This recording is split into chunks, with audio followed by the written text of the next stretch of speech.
I can see everyone is joining now, and very happy to welcome all the participants. I'll come back and actually do a formal welcome, but very happy to be able to host this webinar.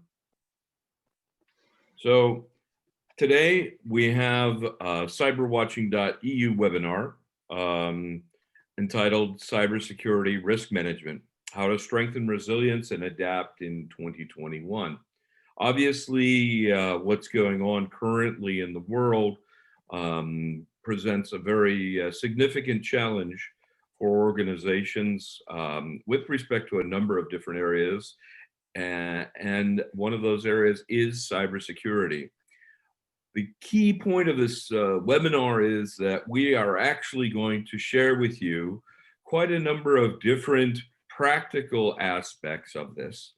Not only provide you with some ideas of tools, but also in terms of the broader scheme, being able to do risk assessments, and also how to do this in a very cost-effective and less resource-intensive approach, while at the same time ensuring that the level of security is kept. My name is Mark Miller. I'm the Chief Executive of Conceptivity, a Swiss-based security think tank.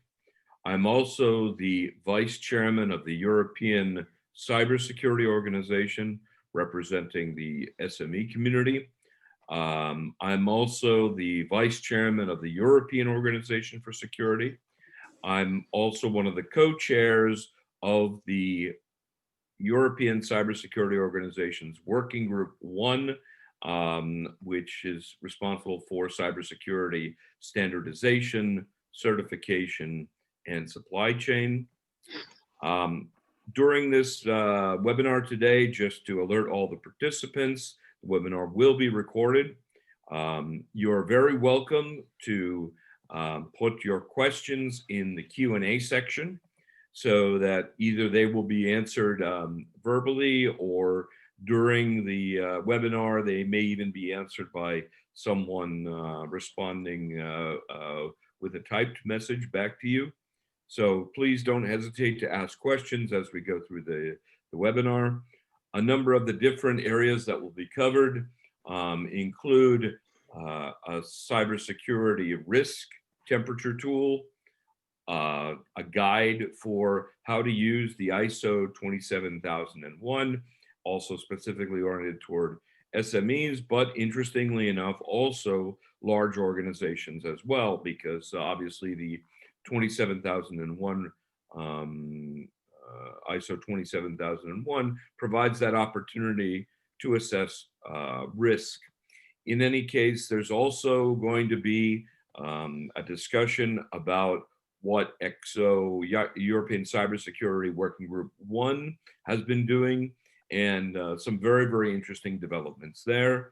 And in addition, within our own project as well, the development of a light label for cybersecurity, and there's going to be a presentation on that. Furthermore, there will be a number of lightning talks later in the webinar from different projects which are currently ongoing with respect to cybersecurity, and some of the very interesting aspects that are going to be there. So we look forward to that as well. I will be managing the time, and as I say, you are all welcome to contribute to questions and answers during the discussions, and you should use the chat function, the Q&A function tab to do so. So without further ado, actually, rather than using up my full 10 minutes of introduction, I'm actually going to hand off the presentation now to Roberto Cascella from the European Cybersecurity Organization, who is actually the policy officer, senior policy manager for the Working Group 1 cybersecurity certification, standardization, and supply chain. So over to you, Roberto. Thank you, Mark, and good morning, everyone. So it's a pleasure to be here to present the activities of Working Group 1. So to you today, I'm sharing some slides. Just yeah, you should be able to see them now.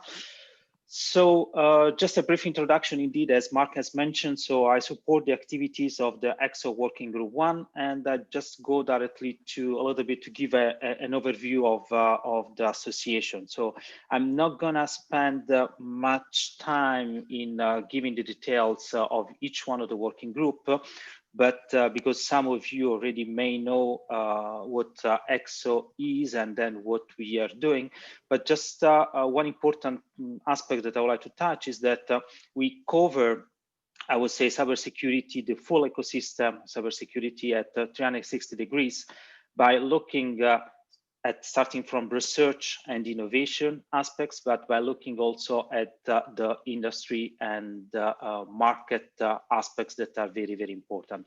So there is a mix between technology, market understanding, needs of the different vertical sectors, and then also the need to develop specific skills and also looking at standardization and certification aspects. So just to also as a reminder, so ECSO, we have a contractual public partnership with the European Commission and then in particular with DG Connect with respect to the priorities, I would say mainly for research and innovation, but clearly for the role that we are assuming in these last years, so we have collaborative discussion with all different entities.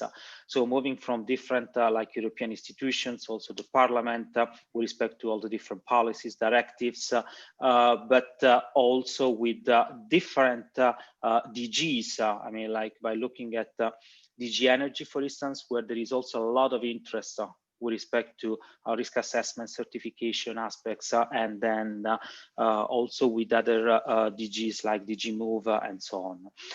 Clearly linked with European agencies, in particular ENISA and also the European defense agencies, and also with all the different associations that are part of the current ecosystem.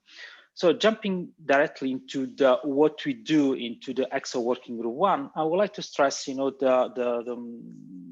put the focus on two different axes. So on one aspect, so we try to address all the issues linked to the connected components that are more like classically related to products, for instance, but also understand how these components can be placed into the market, so how can be certified, and clearly what are all the different issues that are connected to this. In particular, when we look at the different elements and components, so they can be integrated in more complex products. So the issue that we try to address here is to look also at the supply chain. So, and not only about product certification. And with respect to that, we try to understand also what are the different aspects that we need to analyze to build a trusted supply chain. So with respect to this, we work in particular on understanding what are the interrelationship, all the different components that could be, for instance, certified under different certification schemes. Another axe that we started to develop actually recently this year, it touches more like the digital services and the systems. So in particular, we have like systems that are, they consist of different product components, but also they are complex in a sense that we need to understand what are the different dependencies, the role of the different stakeholders, and how the risk is managed, whether the risk, whether managing the risk, there is also a residual risk that we need to take into account by leveraging, for instance, certified components or certified products. Another angle here is linked to the digital services, as what we see more and more with respect to the digital transformation, we see that there is a push toward digital technologies, digital services, more towards softwareization. So softwareization has some specific inner aspects that we need to look at. So in particular, when we look at software and then how software is patched and then is put onto the market. So this is an effort that we started very recently, and we plan to continue in this direction to address both pillars. The intent clearly is to cover the entire cybersecurity ecosystem by looking and understanding who are the players, what actually the stakeholders needs, both in terms of vendors, but also consumers and end users, and also try to look at the market and in which way, for instance, certification could impact the market, what certification brings into the market, and clear understanding of the different regulations. So we have, just to give a point of view, so our main focus is on the Cybersecurity Act, but we need to consider also other directives that could be the radio equipment directives, also the sectorial ones. This could be the machinery, also the low voltage, and so on. So to understand how these legislation work together, just to avoid possible overlap or also inconsistency that could impede, could create some issues with respect to the market. So these are the type of discussion that we have within Working Group 1, and then based on them, so we started to produce a set of documents. So in particular, we have here on this slide, like in green, those documents that have been finalized by the ECSO Working Group 1. Some are already published, some are gonna be published very soon, like the product composition document. I'm gonna say a few words just after. And then, and also the ECSO position with respect to the European cybersecurity certification. So that has been recently also approved by the ECSO Working Group 1. So we started the journey like in 2017 with the ECSO Meta Scheme document. That it was an instrumental document also to provide some understanding of the current ecosystem. What are the challenges that the industry is facing? It was facing, and then we can confirm that the challenges still remains. And so it was an important piece of document to provide also some elements for the European cybersecurity certification framework that after converging into the Cybersecurity Act. Then we move to understanding what are the challenges with respect to perform an assessment and evaluation. And that's why we issued this document, the ECSO assessment document, where it touches all the different aspects linked to self-declaration, conformity self-assessment, third-party certification, and so on. Try to understand what could be the benefits of using one approach or the other, or understanding what could be really the impact on the market as well. And then we move to the ECSO product composition document. Why? Because composition is a key aspects, and then just to also speed up and to reduce the time to market in particular. As I mentioned, we look at also the angle with respect to the documents to the system point of view, to the system aspects, and then we try to understand the Cybersecurity Act with the first, for instance, certification schemes that are going to appear, that is the European Common Criteria-based certification scheme, and then the cloud services. What actually could be the, in practice, could be the aspects that we need to look at with respect to the rollout of the certification schemes, and then what could be the things that we need to look at also from a market perspective. And that's why we have these two other documents that are under preparation at the moment, one that focuses mainly on the market, and the other one that is challenges for the SMEs. So along the line, so we keep in ECSO one document that is the state-of-the-art syllabus that is currently under update. So we're a little bit late with the update of this document, but is a massive document that contains certification schemes, but also standards linked to cybersecurity that are available like at the national, European, and international level. And along the line, we clearly focus on these challenges of the industry. So understanding what are the problems or the real issues that the organization needs to face when they look at certification. So with respect to that, we worked also within Working Group 1 and in cooperation with the ECSO Working Group 6 on priorities linked to the Digital Europe program. So that is part of the next multi-annual financial framework. So try to see what should be done in order to support clearly the Cybersecurity Act and then the certification aspect. So the importance point of view to develop like capabilities for certification and assessment. And I already indicated before the importance to look at the legislative framework and then to see how they interrelate with respect to the Cybersecurity Act and how consistency can be achieved there. So in terms of collaboration, so ECSO has a number of collaborations. So clearly we are a member of the stakeholder cybersecurity group that is constituted under the Cybersecurity Act. We have ongoing MOUs with the European Standard Developing Organizations, SELEC and ETSI, so clearly contributing to the standard, for instance, of managed secure service provider that is ongoing at the moment, but also providing some useful feedback to the cybersecurity lightweight evaluation methodology for ICT products, so just to mention some activities there. Clearly, we keep our work ongoing with the European Commission and ENISA.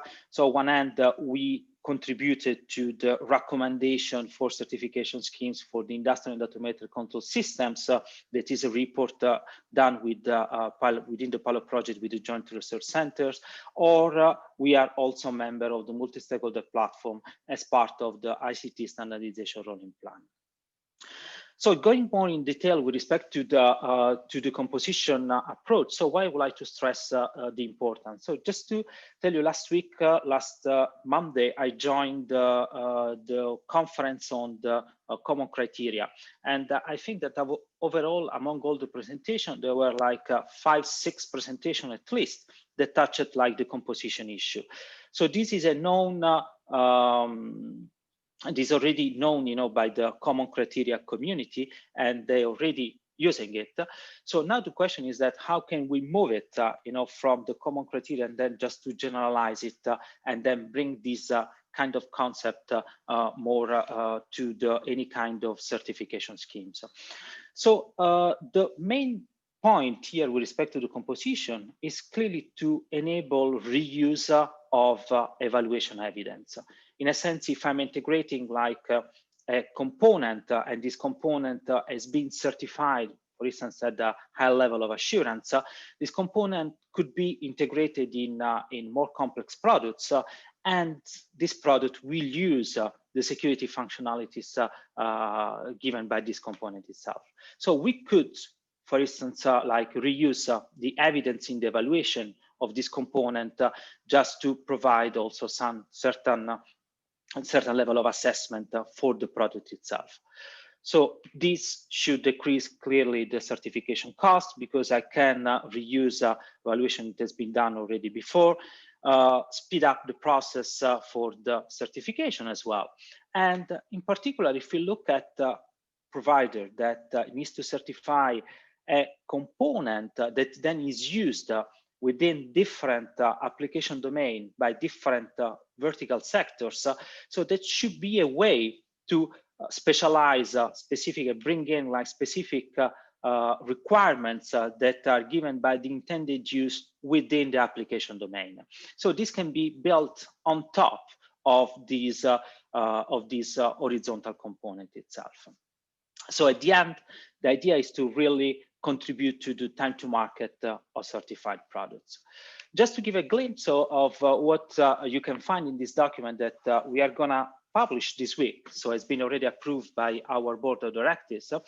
So we'll look at different principles and practical aspects that needs to be considered for composition.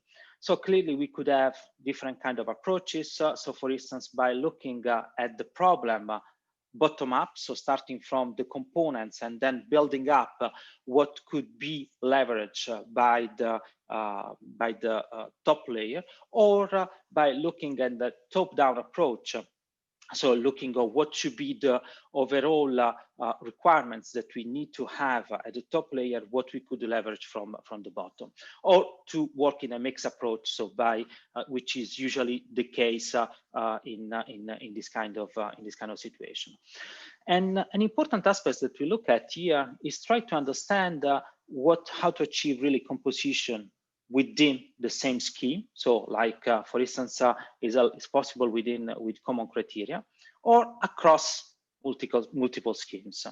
So clearly, just to give an example, this could have an advantage when we look at I don't know, an IoT component that maybe is using some cloud services as a backend. So how this could be overall the IoT system could leverage the individual, let's say, certificates.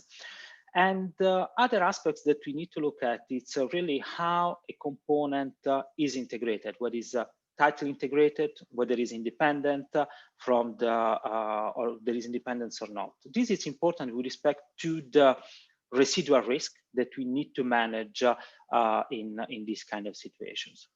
So what we issued here are specific guidelines for certification composition, and what are the different steps that needs to be taken for with respect to composition.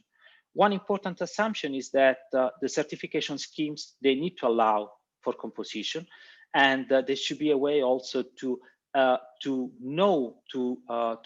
the evidence at hand in such a way that can be also reused. So this is what we see. It's an important concept, and then we see it very much, already coming in the EU common criteria scheme, but also has been taken in consideration in other schemes as well. So an example that we consider here, it's a simple IoT component where, for instance, we could leverage a chip or that is being certified under high level of assurance, and then on top we build up like services that will use the security functions that have been certified below. Another aspect that we recently completed, so it's to look at the European cybersecurity certification and try to see what could be the main challenges, in particular for the industry in using cybersecurity certification. And clearly for us, it was not only important to look at what could be the problems or what we need to see, in particular in terms of the market, impact to the market surveillance issues and so on, but clearly also to derive some important elements for the work that we need to do within ECSO Working Group 1. So really addressing the problems that the organizations are facing. So we look at different perspectives. So the first one, it's try to see what could be the challenges to have a cybersecurity framework consistency. Just to give an example, if I have an item that is certified under different schemes at a specific assurance level, this could be, I don't know, substantial, high, whatever. So I should expect the same level of assurance, even if I'm using the different certification schemes. So this is just one important example. So also what should be the impact for caps, testing, slabs, and so on. Another important point, it's clearly still linked to the composition, but here we try to, there is sometimes a confusion between the product and the system, and so try to see also whether composition could be something that we use more at large, and then also try to understand what could be the issues, for instance, of system integrators in putting together like products that reuse specific components. And the last item, it's linked mainly to the priorities for cybersecurity certification, and this is linked to the role of ECSO with respect to as a member of the stakeholder cybersecurity group, and try to really see what should be done in terms of future certification schemes, and then what is important to address here. So we, as I mentioned, SMEs are an important component. So we have like 25% of the members of ECSO are SMEs, and clearly sometimes SMEs have struggled in approaching like certification. So here what we try to understand is on one hand, what is really the value of certification. So what certification brings to the market. So it's not like a silver bullet for solving all the issues, because what we have in the certification, so we have a snapshot of the current situation when the product has been evaluated. So we need to understand really what could be really the value of the certification itself. Another important point is clearly the link with respect to the supply chain. So we see now more and more that the importance of have a trusted supply chain. So how these trust can be also brought up when we integrate different components. And clearly nowadays we are discussing a lot issues linked to the sovereignty, but also business continuity. When we look at a market that is global, with Europe that is also importing like services or even like components that are designed maybe in Europe, but also manufactured abroad, or also designed and manufactured outside Europe as well. So here we try to address what are really the difficulties for SMEs, but also for organizations that are approaching the digital transformation. So to understand what are the issues that they need to look at, but also try to understand how to manage the risk, specifically the vulnerabilities also, how can the risk could be managed also along the supply chain as well. So try to understand what could be the mapping between a risk and then the proper assurance level that needs to be done, and the need to have a cost-effective also certification process. And I will stop here, and then we'll be happy also to address some other specific points during the question time if there is a need. Thank you so much. Thank you very much. Thank you very much, Roberto. There's some very, very interesting points in there, and we'll come back to that during the question and answer period. Let me add another comment. There will be a number of poll questions which will come up during the webinar, which we would just ask that if you can, all the participants can respond to the poll questions. These are very important also for our reporting and our deliverable for the European Commission with respect to our Cyberwatching.eu project. And it's your opportunity to share with us your thought process in a number of different areas. The poll questions won't necessarily be linked directly to an individual presentation, but in general will cover a number of issues, and your answers will not be attributed directly to yourself, but rather the overall number of answers will be noted and included in the in our reporting. So here's the first live poll question, and again, as I've mentioned, please note that your name and your organization will not be included with the answer to your question. So it's done essentially anonymously. Thank you very much. And while you're thinking about this and doing the poll, I'm just going to mention the second speaker, who is Lucio Gonzalez Jimenez from Digital Trust Services at SGS. And I'll let him introduce himself about why a light security label is the way forward for SMEs. Lucio, the microphone and the video are passing to you. Thank you very much, Mark. Hope you can hear me. Can you hear me? Yes. Okay, good. So I'm going to share my screen my presentation. So, oh, sorry. Let's go to the point. Can you see my screen now? Yep. Okay. So, good morning, everybody. Thank you very much to Cyberwatching.eu for letting us participate in this interesting webinar, and as interesting as needed, because the presentation from Roberto Cascella is very, very, very good and convenient for the time being.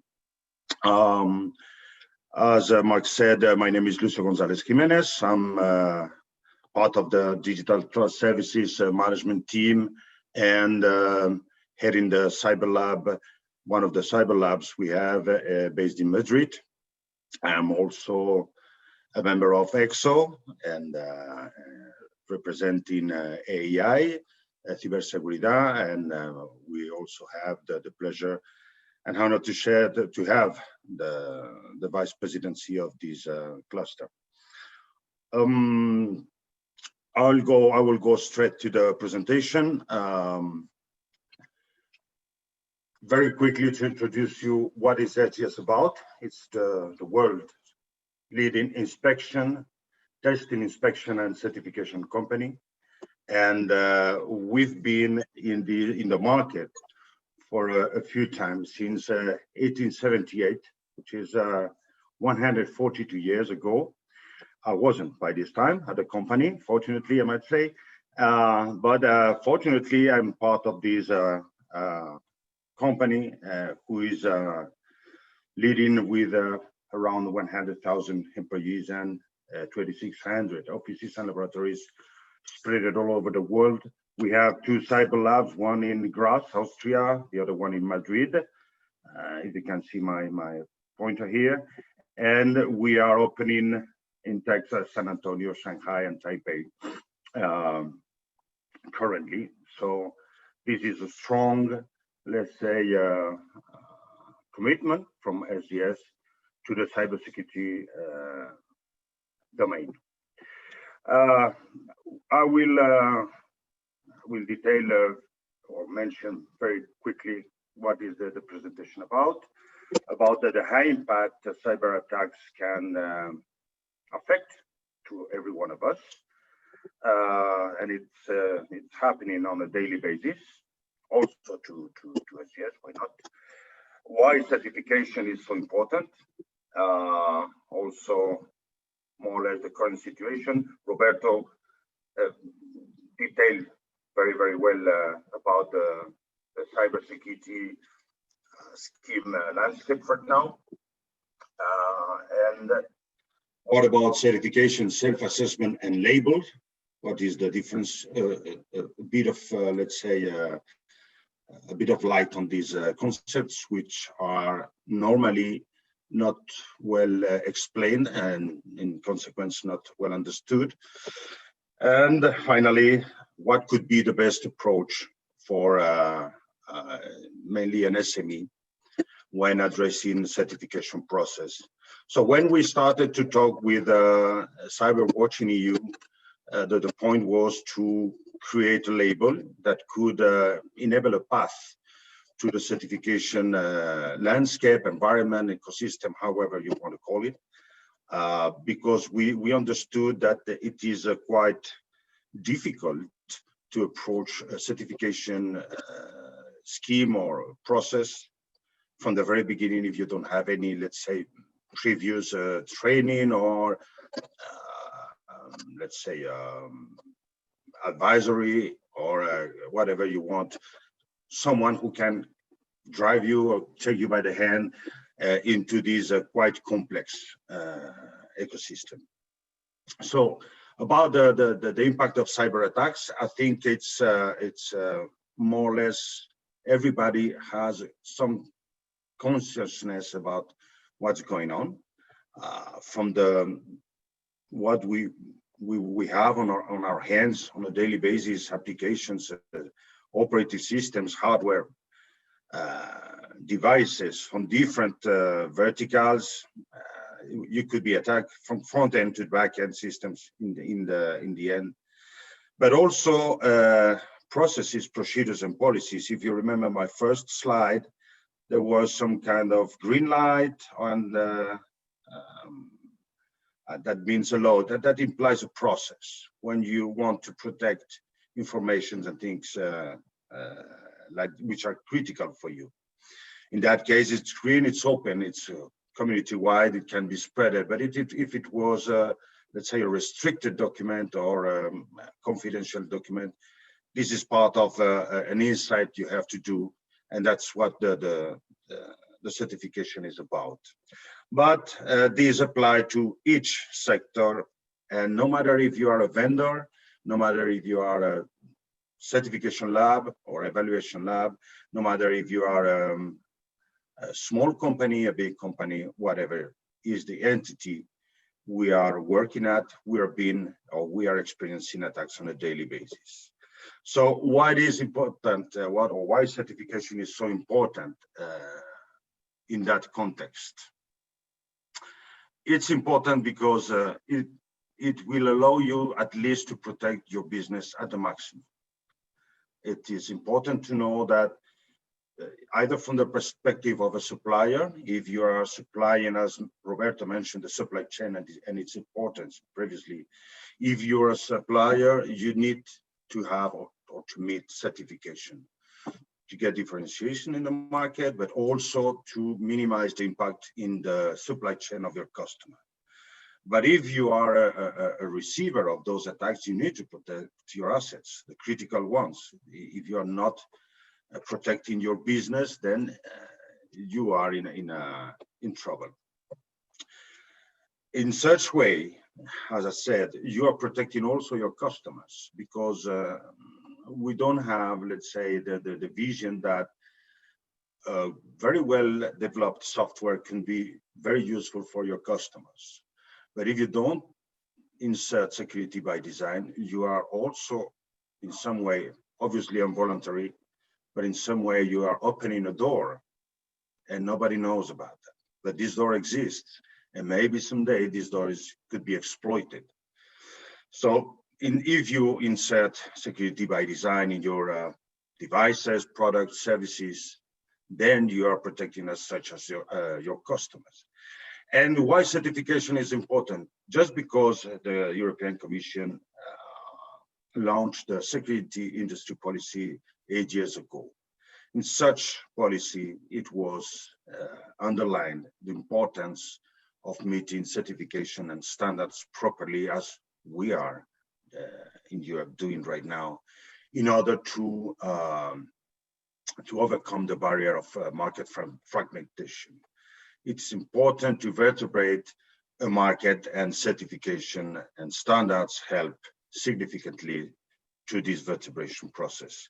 So the current situation for an SME or a startup who wants to face a certification process is to approach a very complex environment, because you have to read for sure, you have to understand what is a certification process, what is the accreditation process, what is an audit supposed to be, and so it's quite hard to get roughly into this environment at once. That's why we understand there is a need to have a clear approach to ease the path, at least, and to also how should I say, get step by step what you want to do. Otherwise, this process could minimize your disposition, your willingness to continue with the process. In such way, I have to say that the EU Cybersecurity Act is helping significantly to this let's say, to this approach in many ways. Roberto mentioned many of them. The CSA was approved on last June 2019. It will start with the specific schemes like common criteria on January. It will be also a transition period, because this is not something very, very obvious or easy to deploy or to roll out.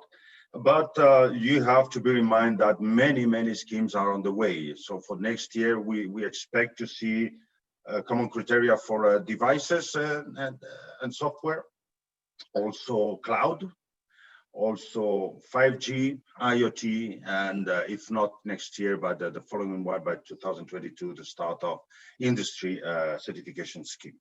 So as you can see, with these, let's say, 5 fields or areas, we can say we're covering more or less most of the market.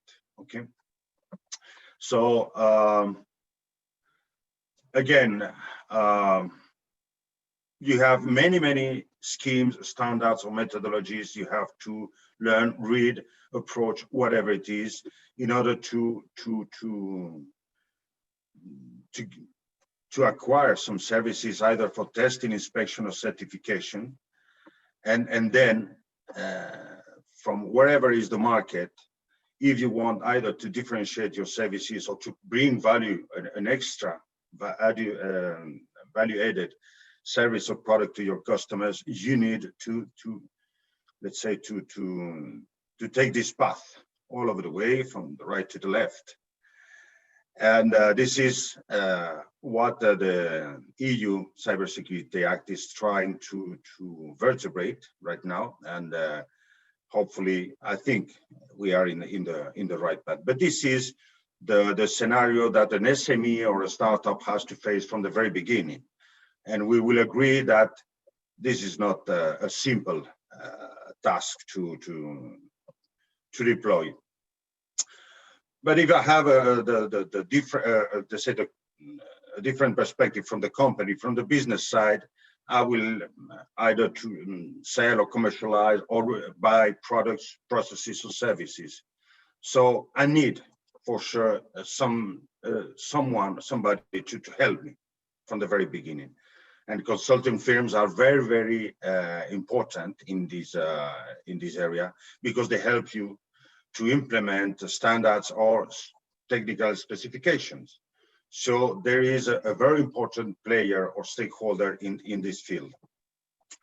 As a second step, you have to do the insight, the internal exercise. So it's for everyone, no matter if we are an SME or a large company or a public administration. Everyone has to do the internal exercise to identify and what are the critical assets you want to protect, you need to protect to deploy your business. And those who are critical also for your customers in the end. So this is the internal exercise you have to do. In such way, we can call it a self-assessment. And last, you have to meet the certification. And from starting January onwards, it will be, let's say, a must to certify whatever you want to do.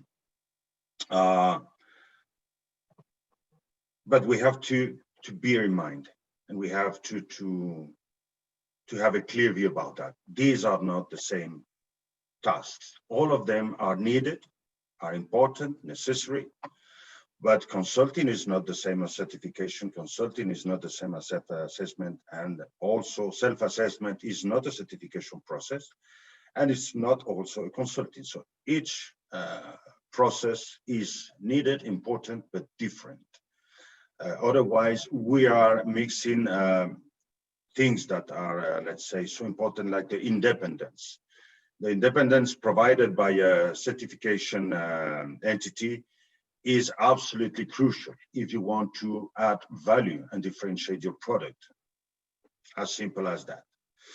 Because the self-assessment is, as I said, an internal exercise. It's you saying to the world, or you to yourself, trying to identify whatever you want to do. But a certification is a third party saying to the world, according to a standard or a methodology, that you comply or commit or meet or achieve the purpose of your assessment, or the product, the process, or the standard you are addressing. And consulting helps you to implement whatever are the specifications or the processes or the policies you need to meet those standards. So again, we have product, processes, and services that need to set a certification to be in the marketplace, to be lead in the marketplace or part of the marketplace. In some countries, if you're not certificate or your products are not certificate, you can't sell into the public administration, just like in Spain. Certified products on common criteria are part of the catalog of information security products. If you want to sell to the Spanish public administration, ranging from a small local entity to the government, these products have to be certified. So this is the value of certification in that case. But how could fit a lightweighted label as we identified with Cyberwatching organization? How we can help these companies to meet this certification, or what is the best way in some extent? So we have a self-assessment, at least to start to work on this side. And this self-assessment could be based on a robust approach, enabling the certification path, or this self-assessment is not based on a solid background. So it's only you with your tools, your knowledge, your experience, your background. But in the end, if we cover in some extent this self-assessment with, let's say, relevant parts of, for instance, 27001 or 22301 or a NIST directive or whatever it is, but very resume, synthesized in a way you can assimilate clear concepts from the very beginning, it will ease your path to meet the certification.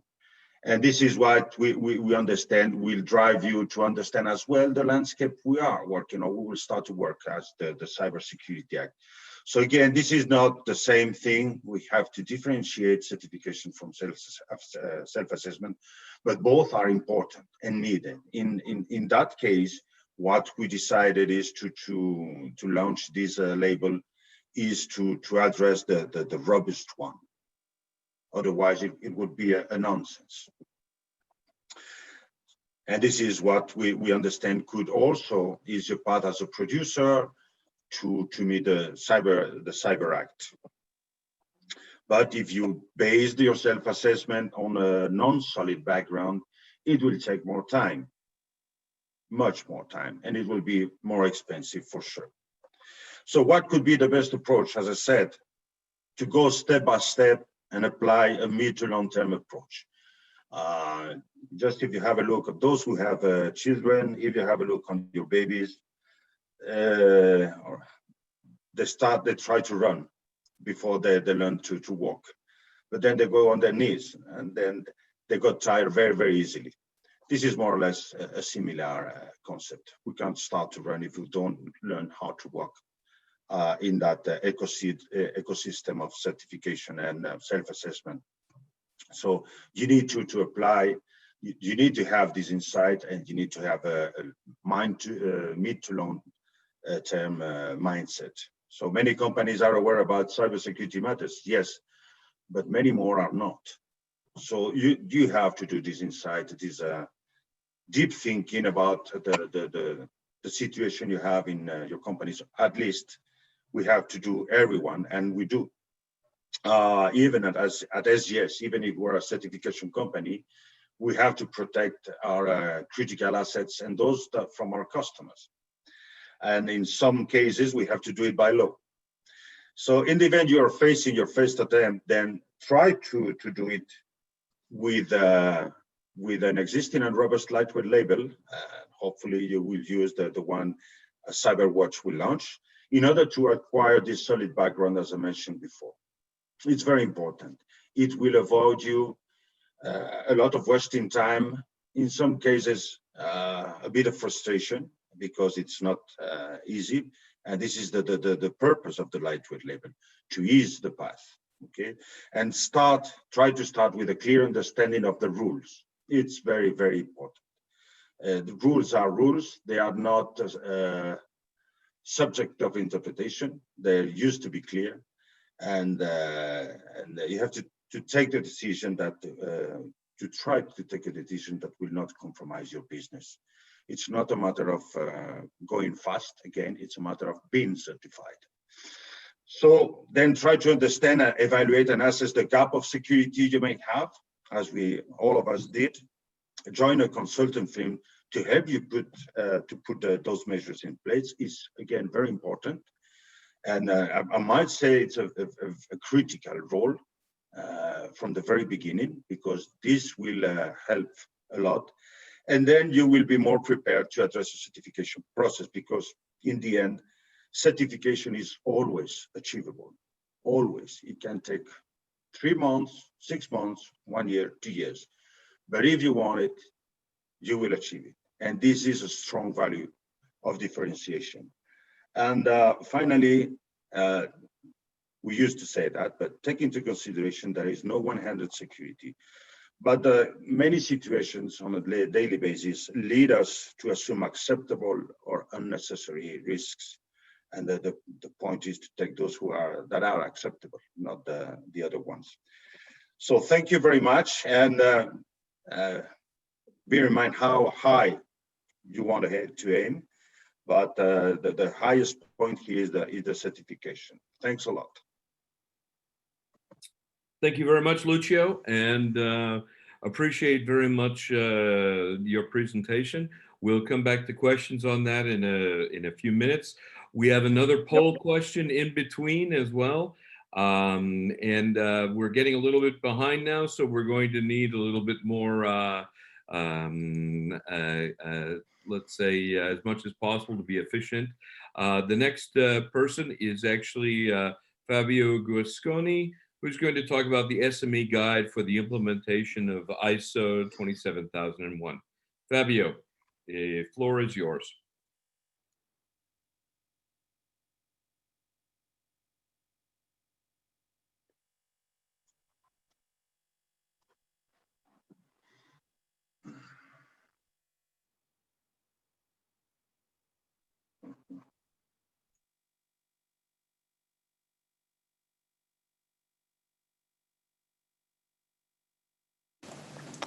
Hello, and good morning, everybody.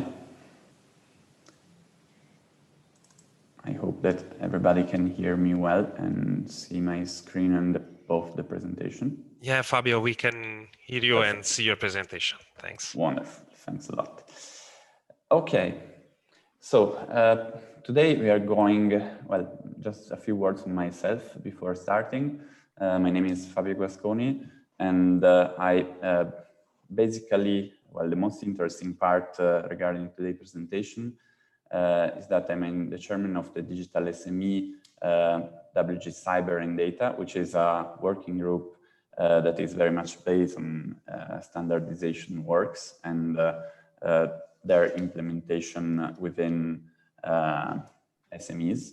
I am also the chairman of a national committee in Italy, which is the mirror of ISO EC JTC1 SC27, which possibly most of you know for being the committee that publishes ISO 27001 and also 15408, which is the common criteria equivalent on ISO side. And I also have some other hats and charges here and there in national or international scopes. And in my day-by-day life, I work as a consultant for Black Swan, which is a company I founded with other partners. Today, I'm voicing you and I'm representing Digital SME Alliance, which in a few words is an association with an European association with 30 members that on their own represents more than 20,000 digital SMEs. Those members are mostly associations of SMEs with a very strong approach on ICT. Therefore, the 20,000 number that you can see on that slide. Digital SME works and tries to give priority on a series of topics which are mostly related with standardization or giving frameworks, wider frameworks to the works that have been done. In specific, we have the WG Cyber and Data, which is very much focused on cybersecurity and information technology in general. Digital SME, just another aspect that is worth mentioning before going to the meat of this presentation, is a founding member of Small Business Standards. Small Business Standards is another association. It is a body which comes under the regulation 1025, and it represents SMEs in European standardization activities. So it is very much important because often SMEs have difficulty being represented out there because national bodies obviously will take into account more considerably the voice of larger enterprises. They will have more personnel to attend to the meetings, they will have more funding, they will have more possibility to go underway on that part. So SBS is trying to balance a little bit this aspect with having other entities be representative there, like SMEs. What we did in the context of both those associations, we developed a SME guide. That guide was published 2 years ago, and it was a guide published with the intention of giving an easier way to SMEs to go towards the same path that ISO 27001 tracks. So we decided to have to give them some opportunity because in most of the cases SMEs don't know exactly what ISO 27001 is, or that it can be a resource to overcome information security problems, or cybersecurity, if you want to call them as such, problems. Maybe if they know it, they will understand that this is a standard that comes to a cost. They will not be very much happy to buy it or to buy the other 20 plus standards that are in the same family. And if they do so, they may not have sufficient competence to apply them. Therefore, we tried to develop something that stays a little bit below ISO 27001, but it can be a resource, an entry point to SMEs to have something to begin with, and eventually to go further, where further will be possibly being certified ISO 27001, or possibly being doing other things or following other paths that are more structured. That guide was based on 4 practical steps. So the first one is to establish foundations. Step 2, what to do once you have known who you are. The third path is the third step is to evaluate risks, which is at the core of almost every information security or cybersecurity framework, or should be, and for decide what you want to do. We broke those steps into more detailed ones. There is one optional step which is in a dedicated chapter of the guide, which is thought in the way, okay, you did all the steps in the guide, maybe you want to go further and you want to get ISO 27001 certification. What else do you still need to do in order to achieve that? So all the other steps are taken into the account in the guide, and every step is explained, and there are practical examples given. We tried drafting the guide to give possibly not a specialist, but maybe a newcomer with some very high-level foundation, the possibility to read it and open an Excel spreadsheet or a Word document or whatever and start doing things without need of going to other documents, reinvent the wheel 3 times or something like that. So within that guide, for example, we developed a very lightweight risk management approach that guides the enterprise, well, the user of the guide, to define a RACI table with the responsibilities for the most important roles, to list the assets, the impact, the information security impacts that those assets have in their organization, associate some threats from an ENISA threat scenario catalog, give them a value like high, low, but just to ascertain what is the most relevant, and to associate a set of safeguards, which is a subset from ISO 27001. So ISO 27001 has 114 controls.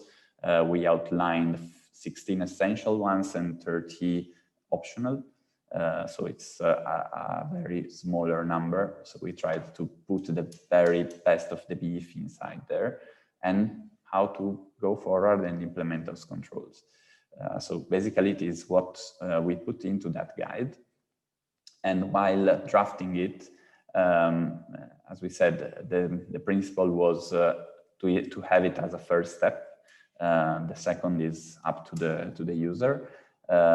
We tried to be less formal as we could. So all the requirements, all the rules, okay, you have to have this formal document saying blah, blah, blah. We have tried to put it away. We simplified the terms so that it could be readable from nearly everybody, and added the tips, examples, figures, tables, whatever that could help the readability. And as I was saying before, to try to develop something that could be practically usable in the most possible, in the widest way possible. And the set of simplified controls was part of that effort. The guide is still available at the SBS website, and it is freely available, of course, for the use. What we saw that are effectively the big advantages of this guide is that it's very useful, being also free, to disseminate information on how to manage information security. That was an expressed request at the beginning of the guide, and we hope that we succeeded in doing so. It has also raised interest in the international standardization bodies like ISO, which came back to us and asked, okay, but please let us see what you developed. Let's see how we can integrate into our works and so on. And it has become increasingly a reference material that has been used all across Europe. Indeed, we started with an English version that has been traduced in Greek, in French, and more recently also in Polish language. And of course, they are all available starting from the link I've posted you before. So we are quite proud of this result, and we are working more on points related to that. So we are developing another guide which goes deeper into information security controls, and it will be complementary to this one, integrating also aspects related with the most recent 27701 and the GDPR, and goes deeper into detail in some controls to give additional guidance on how to implement them and when. And this is work that will be available later in 2021 in our intention. So thank you very much for your attention. I hope that I've stayed in time, and I will be available as the other presenters later on. Thank you very much, Fabio, for your presentation. very interesting. And I think this 27001 guide is something that actually can be used as a direct tool. So thank you for that. Let me now get into the next presentation so we don't get too far behind, from Paolo Modica from Aon, who's going to talk about understanding your organization's risk and talk about the risk temperature tool. Thank you. Now it's on to you, Paolo. Good morning, everyone. So I hope you can hear me well, or pretty well, at least. So I'm sharing the screen right now. And yeah, before getting to the presentation, just a brief introduction. First of all, thanks everyone for listening to me right before the break. Just hold on, guys. And my name is Paolo Modica, as I said, and I work for Aon, which is a leading global professional services firm, providing a broad range of risk, retirement, and health solution. And in this case, we are talking about risk, of course. And I hope you can see my screen. Nicola, can you confirm that briefly? Not at the moment. Really? Try to share it again, please. Okay. I hope right now you can see it. You should be in front of the wonderful website of Cyberwatching.eu. Yes, yes. Okay, perfect. So right now you have in front of you the project website, Cyberwatching, and Cyberwatching European project from the H2020 program. You can have access to what I'm gonna present right now. So basically, just to end up my introduction, more specifically, I work in the R&D team of Aon, dealing with the consultancy services as well as the research and innovation projects, as Cyberwatching is. So I am sorry I will not show you any slides as my fellow panelists have done so far, though I will show you the direct link to the cyber risk temperature tool inside the Cyberwatching project website. So right now we are going to see all the passages to reach the cyber risk tool. You go here in the marketplace, you click on cyber risk temperature tool, and you will open this page. Okay, apart from the introduction that I'm not going to read, of course, right now in front of you, you see here at the very bottom of the page, you see the direct link to the hyperlink to the tool. You click on it, and you get this page. So basically, the cyber risk temperature tool provides a preliminary assessment for of the exposure to the cyber risk for the SMEs mainly. The organization basically gets an initial evaluation by filling out a rather quick yet comprehensive questionnaire that you will see in a moment. So therefore, the goal is to create a tool that can help SMEs to become more aware of their real situation in terms of IT security. So the questionnaire is divided into two main parts. The first one, the interview, is asked to give a personal assessment of his company, or her company, of course, IT security. Whereas in the second one, the interview is asked more technical questions. And by assigning a score to each answer and analyzing the score, the profile is assigned to the interview. So getting into the first screen of the tool, basically, as I say, there is a brief introduction, and here it appears. You can see it here. And by pressing on evaluate your cybersecurity readiness, you are redirected to a page that asks to enter the mandatory preliminary information like company name and email, and I will show you here. Okay, basically, and you have to, of course, you have to click on understanding the terms of use, very classic, as I said. So here, company name, and email, just my email, very quick. Okay, and you click on next steps. So right now you enter directly into the tool. Okay, so proceeding to the next step, basically the tool will start with the first part of self-assessment, including 3 questions. So for each question, a value between 1 and 7 will be selected from the drop-down menu, And once the third self-assessment question have been completed, you can move on to the next by click to the next part of the questionnaire. So, okay, right now, of course, we have to answer very quickly because, of course, we cannot go further if we don't answer to all the questions. All the questions are mandatory. So in the third screen, this is basically the second part of the tool, the vulnerability assessment, which is one of the consultancy service that Aon is in charge of. Say during the day-by-day or the bread and butter work.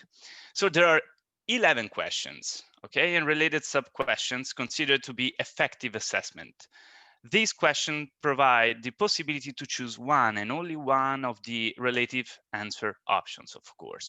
So the evaluation is based on the need to analyze the company through various topics, such as, for example, the specific knowledge of the subject within the company, the methodologies followed within the company, of course, related to IT security, the distribution of administrative rights and system, the information segmentation policy, the authentication policies for accessing the company system, and the previous performance of other assessment on this issue.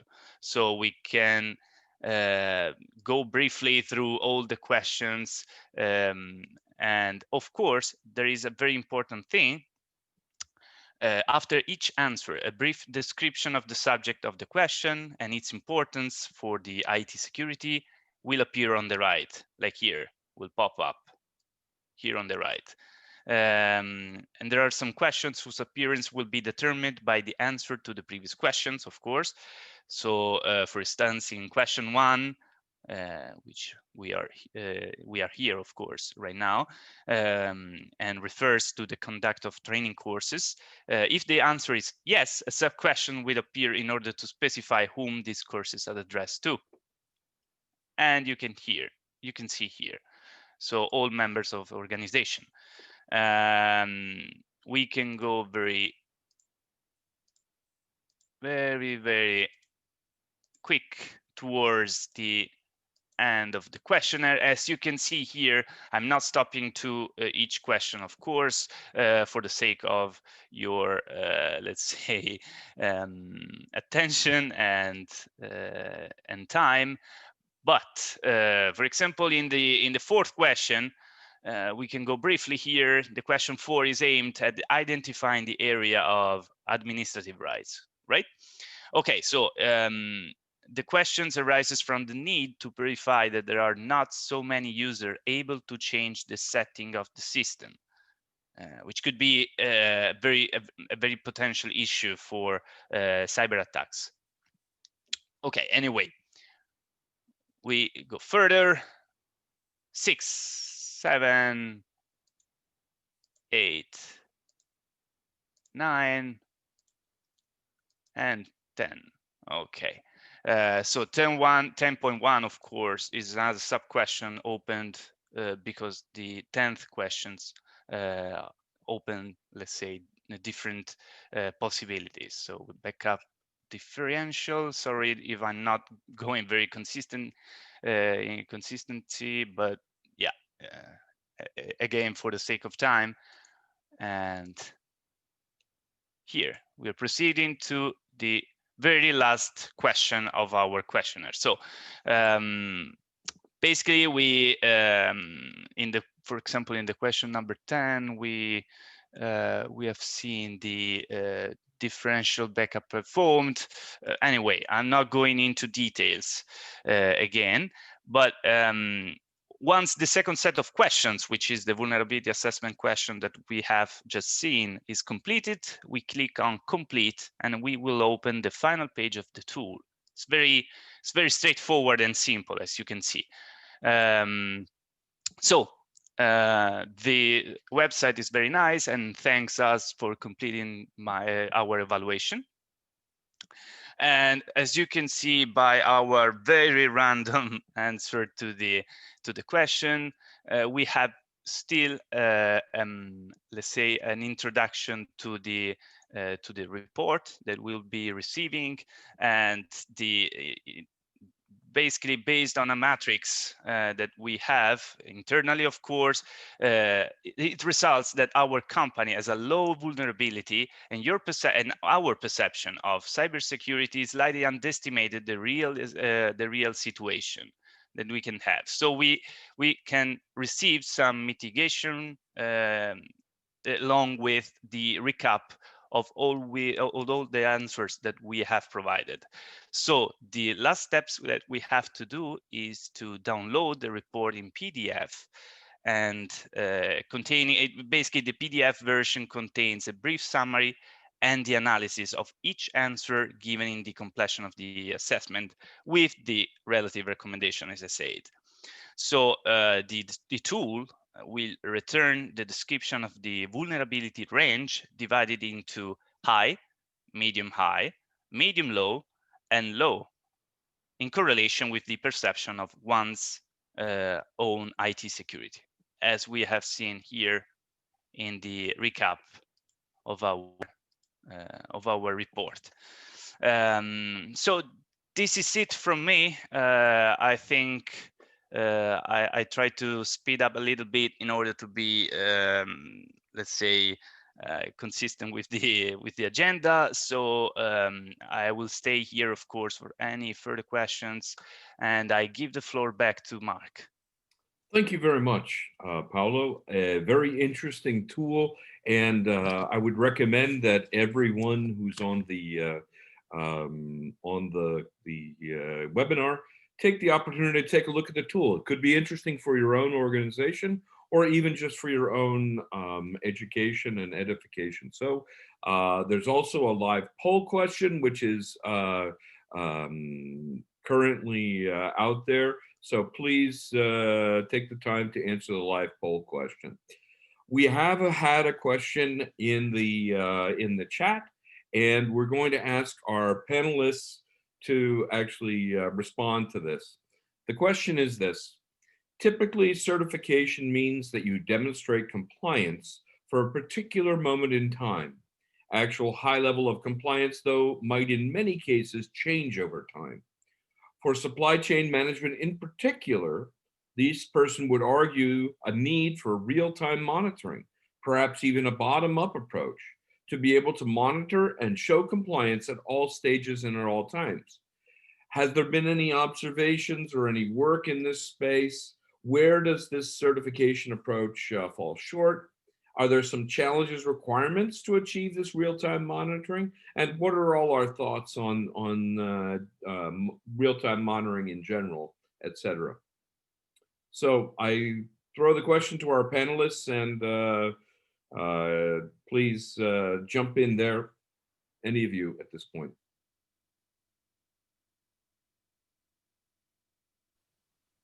Hey, Mark, if you want, I can start. I mean, like, just some thoughts. I think this is a very good point. I mean, that has been forward by Yassim. So indeed, I mean, like, as I mentioned, like, certification could give like a snapshot of the current situation, and then it's important to ensure a continuous assessment. So in particular, this we can see more often, like maybe for products that are integrated in an environment. We can consider also systems, and that just also based on an update, they might modify the way of they operate or they function. So it's important to ensure this continuous assessment process itself. I think that there is already, if you look at the UCC scheme, it allows already for handling the vulnerabilities. That is one important issue that it should be considered as well. Another point that you touch in the question is about the supply chain. So clearly, if we have a product that has been certified and then has been integrated in a business-to-business scenario, has been integrated into another final product.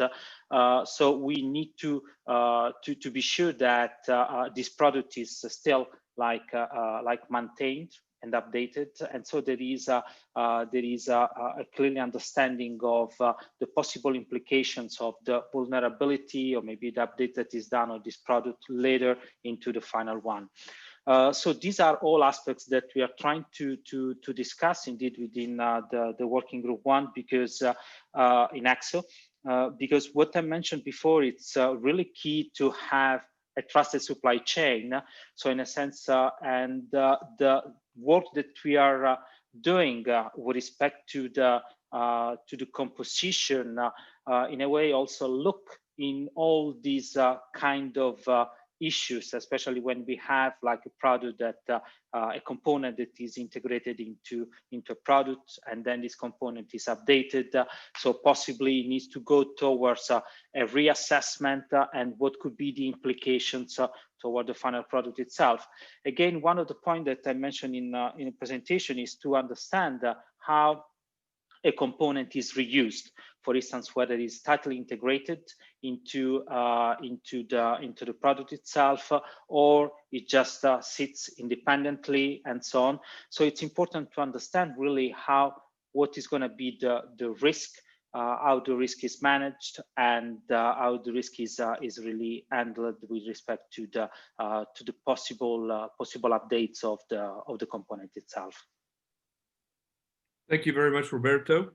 Are there any other comments? Lucio or Paolo? Yeah, please. Continuous assessment. Well, in the end, everything is linked. Even as Roberto said, supply chain is, I should say, constantly exposed. We have to bear in mind that cyber issues are not static in a specific time, or in a specific part of the supply chain, or in a specific part of a system of systems, or in a single device. So everything is dynamic here. So continuous assessment is, what should I say? It's our business in the end, but that's the role we play to perform this continuous assessment, or to help our customers to perform it, to understand that if you're not constantly monitoring or reassessing or reviewing, you're out of the game, because cyber guys, or bad guys of this cyber world, are highly dynamic. And wherever they want to exploit whatever they want to exploit, they have a clear idea about the benefit they can get. And most of the times we don't have probably the same, let's say, urgency, or we don't give that the same importance, maybe because we have the internal thought that this is not going to happen to my organization or to me, but it does. So it's absolutely important to perform continuous assessment, and not only to protect, but also to improve the product, the service, or the process, and also to have a look on the supply chain constantly, to monitor who are my suppliers. Am I well, let's say, supplied? Do they meet our philosophy? It's crucial in our view. That's it. Excellent. Paolo, Fabio, you have any other comments to add to the discussion at this point?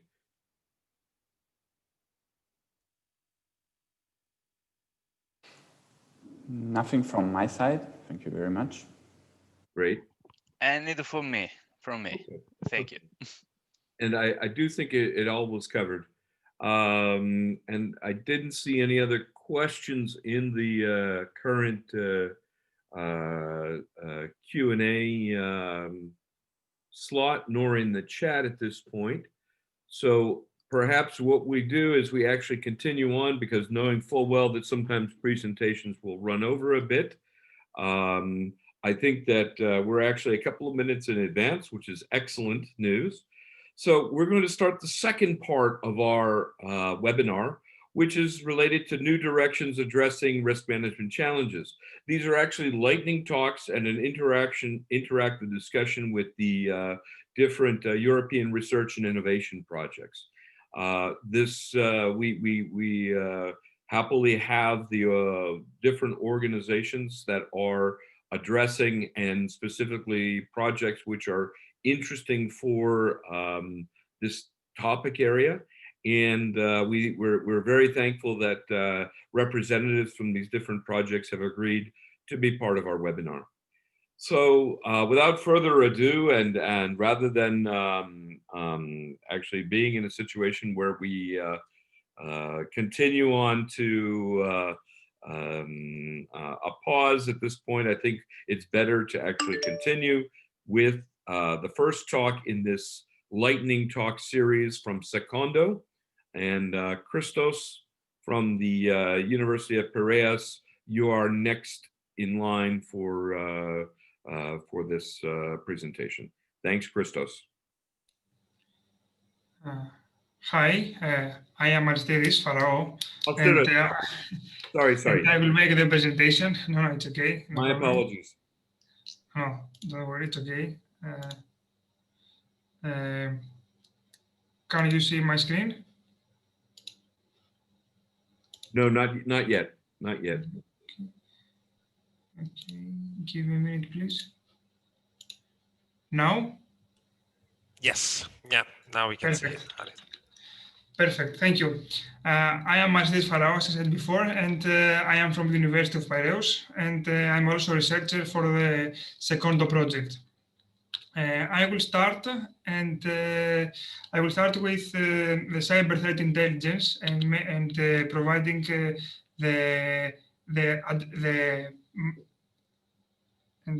I will analyze the challenges that come from cyber threat intelligence. Basically, we use cyber threat intelligence in four main stages. The first one is to acquire data. And by that, we mean that we should acquire data from internal and from external sources. By internal sources, we mean the services which are used by our organization. And regarding the external sources, we use open source intelligence, social media intelligence, human intelligence, and we also dig in dark web in order to find information and data for our organizations which are available. Moreover, another problem is to analyze the data, since we have to make predictions and to extract insights and patterns. So we use artificial intelligence. Moreover, we have to analyze raw data to make conclusions. So we use data analytics. And since we miss some values, we have to make prediction. So we use machine learning. After the data analysis, we have to make an intelligence and take action regarding our organization. So we have to detect threats. Then we have to evaluate the status of our organization and prepare the organization for the future actions. And prepare the organization means that we have to mitigate the risk and based on the result to make a risk transfer. And then the final step is that we have to make a continuous risk monitoring in order to assess in a continuous basis the risk levels and the performance of the implemented cybersecurity controls. And here comes the SECONDO project. The SECONDO project is a European project, is a Marie Curie, that contains 8 partners, and 4 partners are from academia, 4 universities, and 4 partners are from industry, 4 SMEs. The SECONDO project proposes an economics of security as a service platform that aims to estimate cyber risks based on a quantitative approach, to recommend optimal investments in cybersecurity for efficient risk management, and to determine the residual risks and estimate the cyber insurance premiums. In that slide, we can see the basic architecture platform of the SECONDO project. We can see that the SECONDO project consists of 4 main modules. Each module can address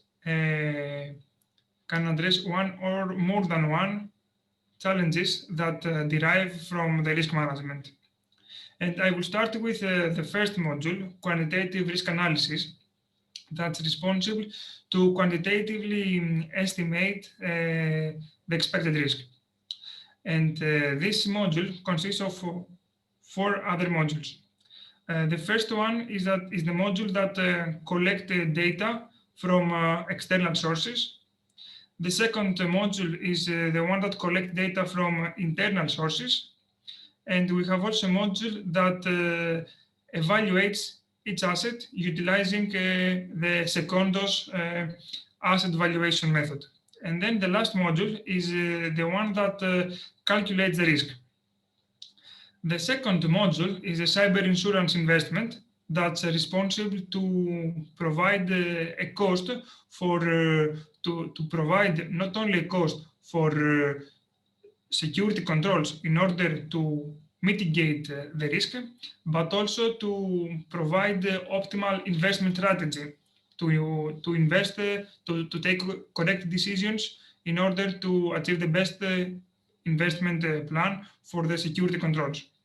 The third module is the cyber insurance coverage and premiums module that calculates the premium and stores it on the blockchain through privacy-preserving smart contracts, which is part of the intelligence. And then the last module is the continuous risk monitoring that addresses the fourth stage of cyber threat intelligence.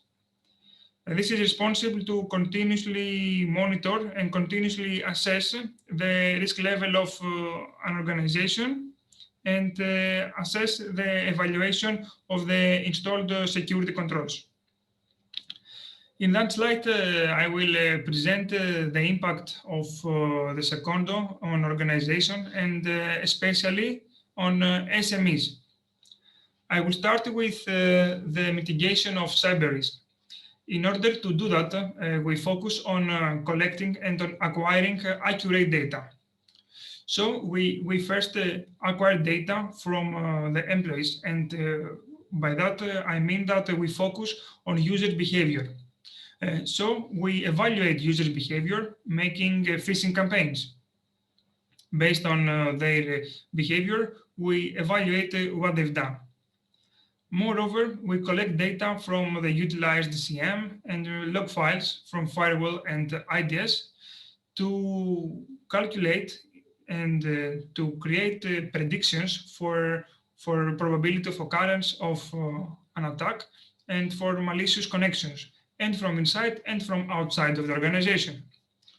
Moreover, we collect risk-related data, which can be easily found for free on social media, but also we use crawlers to find the same data in the dark web. And finally, we use SECONDO's asset valuation method in order to evaluate its data based on parameters which will be affected in case we lose an asset. These data, we use them in order to calculate the expected risk. The second impact on the organization can be seen in the consultation on cybersecurity strategies and investments. And SECONDO focuses on that using 2 modules. The first module is the econometrics module that takes as input the result of the cyber risk and proposes cybersecurity controls in order to mitigate the risk, and also proposes costs of each possible cyber attack on the organization. And the second module is game theoretic module that uses game theory, of course, in order to provide optimal decisions for investing in security controls to mitigate the risk. Then we continue that the organizations who use SECONDO can ensure their customers for higher levels of security. And by this, we mean that we provide the continuous risk monitoring module that's responsible to monitor all the time in a continuous basis the risk level of the organization, and also make an evaluation of the performance, but also the effectiveness and the correctness of each installed security control. And then the last thing is that we provide fair premiums. And by that, we mean not only the premium that is generated at the end, which is generated based on SECONDO function, but also we utilize cyber insurance ontology so that we achieve to eliminate information asymmetry between the insured and the insured. Because this is a very important thing. This is a challenge of cyber insurance market. And the final thing is that we generate premiums and we store them on privacy preserving smart contracts. And by that, we achieve not only to store the premium, but we achieve also to protect sensitive information of the insured. That's how SECONDO works, and that's the impact of SECONDO on organization. Thank you for your attention. Thank you very much, Aristeidis. Your discussion is very much appreciated, and if there are questions, we will definitely get to them during the question and answer period. Thank you very much for your presentation. Perfect. Thank you very much. Now we go on to CYBERSURE, a framework for liability-based trust. And this presentation is from Panos from ICS Forth. Panos, the floor is yours. Hello, everybody. Can you hear me? Yes. Okay, let me just start this presentation. Okay, I suppose you can see this, the first screen, right? Yes, we can see it. Okay, thank you. Okay, so as it was mentioned, this is a project called CYBERSURE. It also has to do with cyber insurance. And basically, it's a Marie Curie project as well. It's a research innovation staff exchange project. 4-year duration of it's been extended recently because there's no way we could have finished it with the pandemic and the quarantines on time by the end of this year. So we got the 9-month extension. Of course, secondments, which are part of the important part of the project and the important deliverable, have stopped since the end of February, and it's impossible to continue without the secondments. The consortium is 3 industrial, 3 academic partners. As you can see below, Forth, the City of London, the CNR from Italy, CableNet, which is a media and cloud provider from Cyprus, Hellas Direct, which is a insurance and cyber insurance company in Athens, and Nice, which is a network integration solution provider, and they're actually now under the big umbrella of Italy's DGS company. First of all, their motivation, they briefly said the lack of tools to automate the cyber risk assessment, lack of tools to monitor and access the security status, lack of tools again to provide automated insurance compliance and ongoing updates to it, of course. Cyber insurance and certifications are sort of in isolation without any modern tools to marry the two. And cyber insurance policies require the existence of certificates, which are mostly static, more or less static at the moment, and we need something more innovative to automate and go forward. So the objectives of the project, basically collaboration and knowledge staff exchange, of course, between the researchers, and develop this framework for creating and managing cyber insurance policies for cyber system. Of course, this utilizes some great components which have all been blended together to create this framework. One component is the Cumulus certification infrastructure resulting from a project by the City University.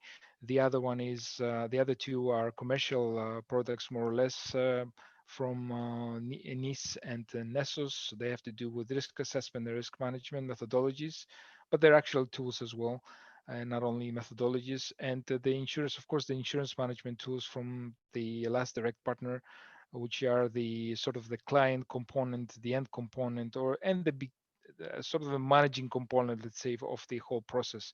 So the idea is to create conditions for improving cyber insurance practice, the trustworthiness, of course, of cyber systems.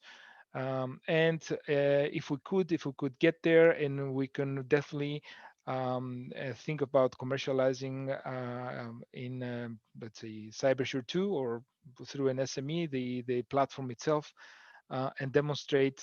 And also we have two use case areas. One has to do with e-health and another with cloud services, where we're supposed to demonstrate the framework itself. The last bullet, I'll talk about it on a following slide. This is more or less the platform deployment. So an insurance contract may be negotiated between a client and the insurance company, and there is an infrastructure that sort of monitors the events that are coming from the components that you are insuring. And you from this is the Cumulus certification infrastructure through components that are called event captors that are installed on key areas where you want to receive these events to decide how the security is achieved in the insured systems. So in the cyber insurance process, this is how we envisioned it. Basically, it's a baseline risk analysis, which we risk assess the client's what the client wants to insure, and from there on, we derive some risk models. And this is the component that the insurance companies today do. They sort of give forms to the clients, and they sort of like do an analysis of what's going on, and they derive some risk models, and from there on they go to the policy itself. The certification, which is the generation of the executable cyber system certification models, and then use them to carry out the assessment of how well everything is working, and this way you can engage countermeasures for mitigating risks. The comprehensive risk assessment, which is the great component of CyberSure, which basically what we do is we monitor through the certification infrastructure the components that are insured, and we sort of change the policies as we go by recalculating the risk from the risk level that we get from monitoring these components. And at the end, we have the cyber insurance policy management, which this phase covers the activities, of course, of managing the cyber insurance itself, the creation of the policy, the pricing, the updating of the policy, the claims, etc. So as far as risk assessment is concerned, we think about it as follows: the risk assessment for cyber insurance to provide the practical risk assessment targeted at the organization that require this insurance, which leads to the enrichment of the cyber insurance sector via the application of methodologies and innovative techniques, which are applied to the cyber services that we want to secure. The evidence-based risk assessment, which is dynamic and automated risk assessment collection, as I said, with the Cumulus certification infrastructure, which remove the human factor, if you want, from the whole process, making it more automatic and more dynamic. And this actually has more in-depth benefits as it can be tailored to exactly what the customer needs and what makes sense for a specific insurance that we want to issue. And the dynamic risk assessment, which is continuously calculated, as I said, based on the risk level, which is continuously recalculated by the collected evidence, which means to not an adaptation of the insurance policy based on evidence again. Again, this whole process is a process based on ISO 31000, which is risk management, and we have selected 18 control objectives from the 27000 series ISO for information and security management systems.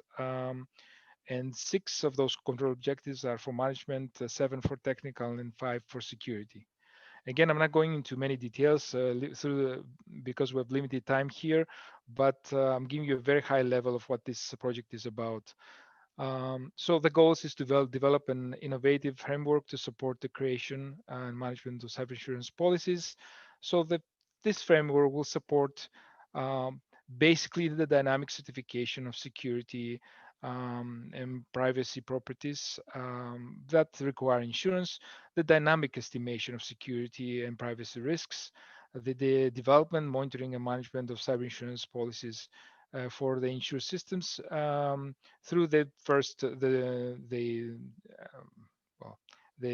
two other bullets here. The project, when it was proposed and in our grant agreement, we envisioned going to TRL 7. This has been greatly handicapped because of the pandemic and everything. You can imagine we cannot approach a hospital to test anything these days. So we have negotiated that we don't do this through a live trial, but instead of we simulate the results, sort of a pseudo TRL 7, if you wish. And lastly, we want to consider the business impact here. There's many different impact types that you can consider for this type of project. Cyber insurance basically is something that is growing day by day. The numbers are very promising, especially in Europe, but it's still a very immature area, and through projects like SECONDO, which is the first time I saw, and thank you for the presentation, and this one and other ones, there's been research happening that is going to enhance this whole idea. So for cyber insurance, the provision of a comprehensive approach and platform, the benefit is the provision of this approach and the platform for creating, monitoring, and adapting cyber insurance policies.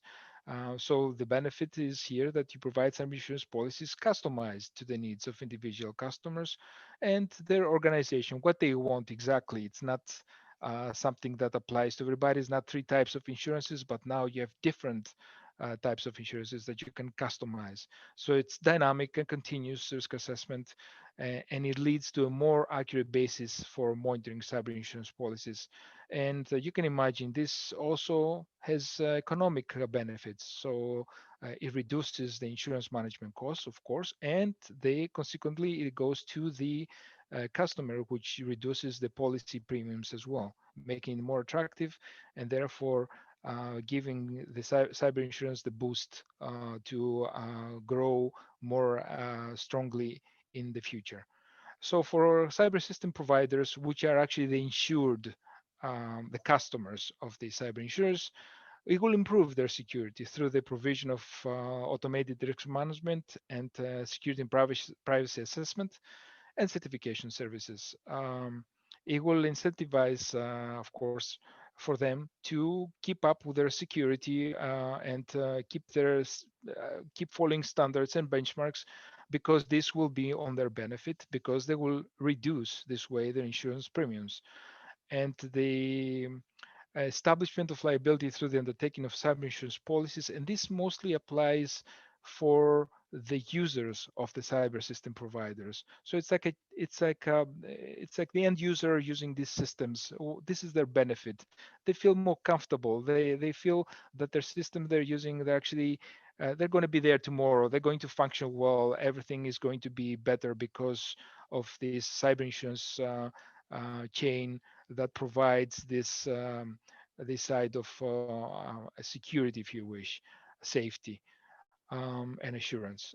So in a nutshell, I don't have anything else to add here. Again, I've cut out many of the technical details, and somebody can approach me privately if they wish to know more details about the project, as much as I can reveal, of course. But thank you very much for this opportunity to present CYBERSURE today. Thank you very much, Panos. Your presentation is very much appreciated. I'm going to now actually open for the next presenter, which will be okay. Actually, there is a question. There's an opportunity for a question period for 5 minutes. I see in the chat that there was a question which came from William Bowley. Liability issues with war exclusion clauses. Today, we see more attacks by nation states and or terrorist organizations. The NotPaya attack, which cascaded into EU member states, has been characterized as a Russian military cyber attack, meaning no payments. Cyber insurance industry also faces issues with a pandemic claims as risks increase with work from home. Please provide some more perspective on this. Thanks, William, for your question. So are there any of the panelists, Panos, are you interested, or Aristeidis, or again, able to come back with some comments on cyber insurance and also in terms of the issues of liability, both of the speakers. Thanks if you have some ideas on this.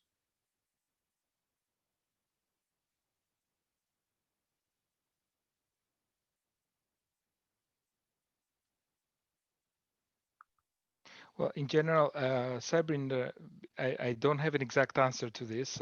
I actually was looking to find the question itself so I can read it, but can I see it through the chat, or I was looking at it, but I couldn't find it where it is. It's in the Q&A, but I'll put it in the chat right now as well. It's in the Q&A. Okay, that's different. Okay, I see. I just put it into the chat also, so you can see it in the panelist chat. I'll put it into the chat for all as well, so everyone can see it in the chat. Yeah, this is something that it's not in the scope of us as our project, at least for CYBERSURE. Basically, we're trying to streamline the process and making it easier and more efficient to achieve cyber insurance, and actually motivate, as I said on my last slide, for the system providers to maintain their systems and provide a better service, while at the same time achieving a better policies and at a better premium, etc., which is adjustable throughout the way. But yeah, this what's his name? William has a point here. Yeah, of course there's issues, and as I deal a lot with cybersecurity, as also an active member of a computer emergency response team. Of course, there's issues here. The pandemic, we can only and see that we can only foresee that it's going to introduce new issues to this whole deal. But I actually don't have an exact anything else to add here, except that I don't know if our colleague from SECONDO has anything else to say. Yes, hi from me. We also in SECONDO, we don't focus on this answer, but we aim to make more efficient and fix the performance of the methods that used in cyber insurance. So this is a problem that we understand and in SECONDO, and we try to fixing it from collecting and acquiring the correct data. So finding that users are also vulnerable, users' behavior is vulnerable, we are focusing on that. And then we provide some security controls to mitigate it. But we aim as a SECONDO platform to automate the process and make it more easy for an organization to make a cyber insurance, to create a premium that is understandable to both sides. And regarding the protection of the employees, we just make some proposals for achieving a better level of security. If that's the question, if I understood correct. Thank you very much for your responses. And I see that the person who asked the question is also thank you for your responses. So that brings me to the next portion of our webinar, which begins with RESISTO. And Mirjam, the floor is yours. Yes, hello. I will share my screen. One moment.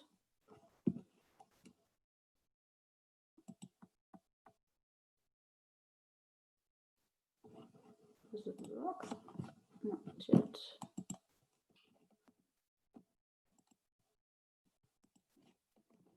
One moment. First, I should put on my video, right? 1 second.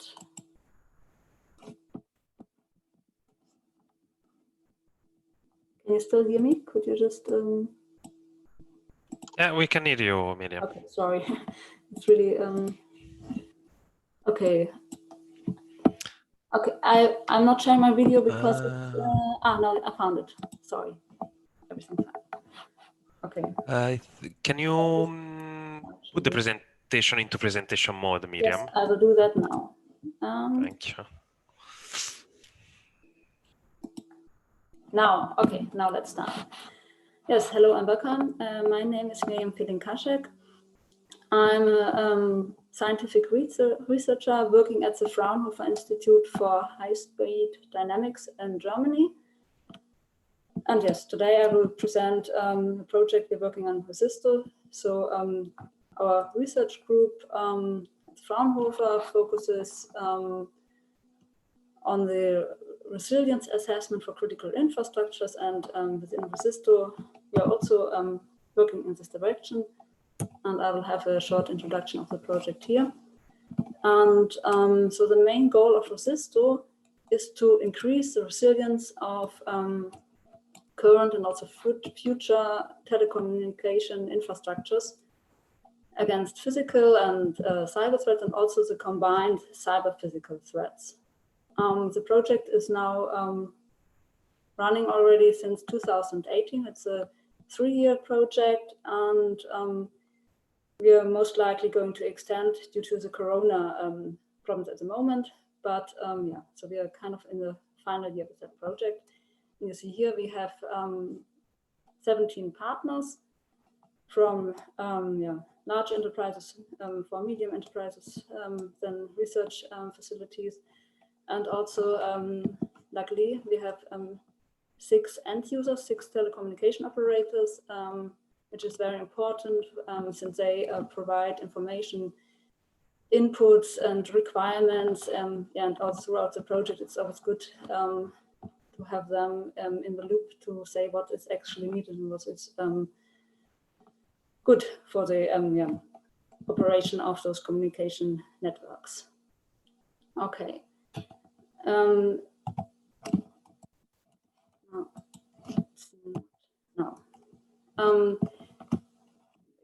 Sorry. So in the project to do that, we are developing the RESISTO platform. The analysis basically consists of 2 control loops. So we have a long-term control loop, which is a periodic offline analysis, which is done like, let's say, half-yearly or more often if anything changes in the network, to identify if there are any criticalities or if there's any problems in the network, and also to investigate long-term strategies for the network. So this is a long-term, and then in addition, there's this short-term control, which is a real-time component actually connected to the network with detectors, monitoring, and providing a decision support system. Both loops are connected via the knowledge base, where we basically store output data from both of the control loops, like the analysis data from the long-term control loop and also the data or events measured by the short-term control loop. Now, for the long-term control loop, this basically consists of an integrated risk and resilience management process, which is based on the ISO 31000 standard for risk management. And we added several steps. The risk management has 5 steps, and now our risk and resilience management process has 9 steps, which you can see here on the circle. And basically, several steps were added to also take into account the resilience aspects. And then within the project, we did specifications for the RESISTO project by looking at all steps, what kind of information is needed, and what kind of tools we use to do that. So main information was received from the end users by asking them to fill those extended threat lists, which is basically consisting of several tables, one with the components of the system, one with performance measuring functions of the system, then a threat list, and as a last table, potential mitigation options. In addition, there were network presentations provided, and also they said which kind of tools they use in the test beds. So we're not implementing our platform right away in the networks, but the end users provide test beds where they install the RESISTO platform. And then we have some supporting tools, like some applications to browse the information, to make some first analysis, and also some network simulations to quantify the resilience. So I will just quickly go through those 9 steps. The first is a general context analysis, which is basically given already by the document of work of the RESISTO project, but also some specifications for the scenarios we're looking at, and also we ask in the beginning of the project for the end users to fill a questionnaire about their requirements. So this is a general input here. Then for the system analysis, it's that we are looking at what are the relevant components or assets of the system, and as I said, the first table of this extended list, and then of course also some presentations of the network by the end users. Now the performance functions, or even key performance indicators in step 3, is something what we need in order to quantify the resilience loss, to measure the loss. It's this kind of quantification function. So this was, as I said, also collected by a list. So to potentially see how much the system was affected by a threat, or is affected, to make a prediction. Then the disruption identification is basically this the threat list, where we ask operators to list potential threats relevant also for our scenarios, in this case within the project. And then as a next step, there's a first like a qualitative but also partially quantitative assessment of this given information by looking at which performance function is most likely to have a large problem, or where we can see a large effect by which disruptions. And by those identifying these critical combinations of functions, disruptions, we use those as an input to make this resilience quantification, which is mostly done with a network simulation to simulate how the network would react in those cases. Those results are then evaluated and also shown to stakeholders, or given for further evaluation. And then the last 2 steps are about the improvement measures, or where we look at the options also provided by the end users to modify resilience. What could be done to prevent the things, or to make it more resilient by adding, like, for example, redundancy and things like that to the network. Then those are implemented, or in our case, only maybe virtually or in our simulators. Basically, this is a circle, so that you would run again and again when you would modify and see how the outcome is, and to get your final results, and also to assess how good which improvement measure would be. So this is a long-term control loop.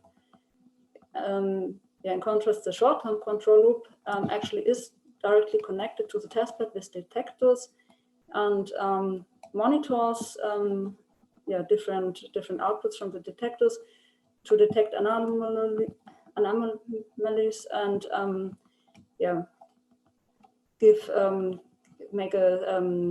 provide some bad events, or to make then a risk prediction in case of something is not correct, or there's a problem, and then it should drive the reaction and mitigation processes by having this decision support system.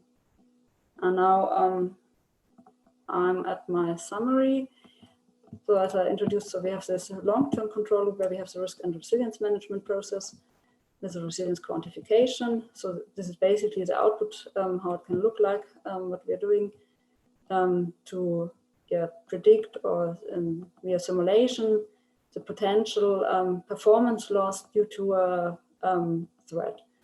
And then instead of having this whole curve, we can reduce the information to resilience indicators, which would be like, for example, the integral of the curve, or the maximal performance loss, or times between start of the event and the recovery, or until the complete recovery. While we get information then about real events from the short-term control loop and the application in the testbed. And basically also this information goes in this knowledge base, and we can get feedback also for the long-term control loop about our predictions we made with real data, and maybe modify something in the prediction and validate that process. Okay. Yeah, this is already a short presentation about the RESISTO project. And if you want to see more, I've put here again also the link to our website. Yeah, there you can find reports, and also publications, and other outreach material given by our project consortium. Okay, thank you.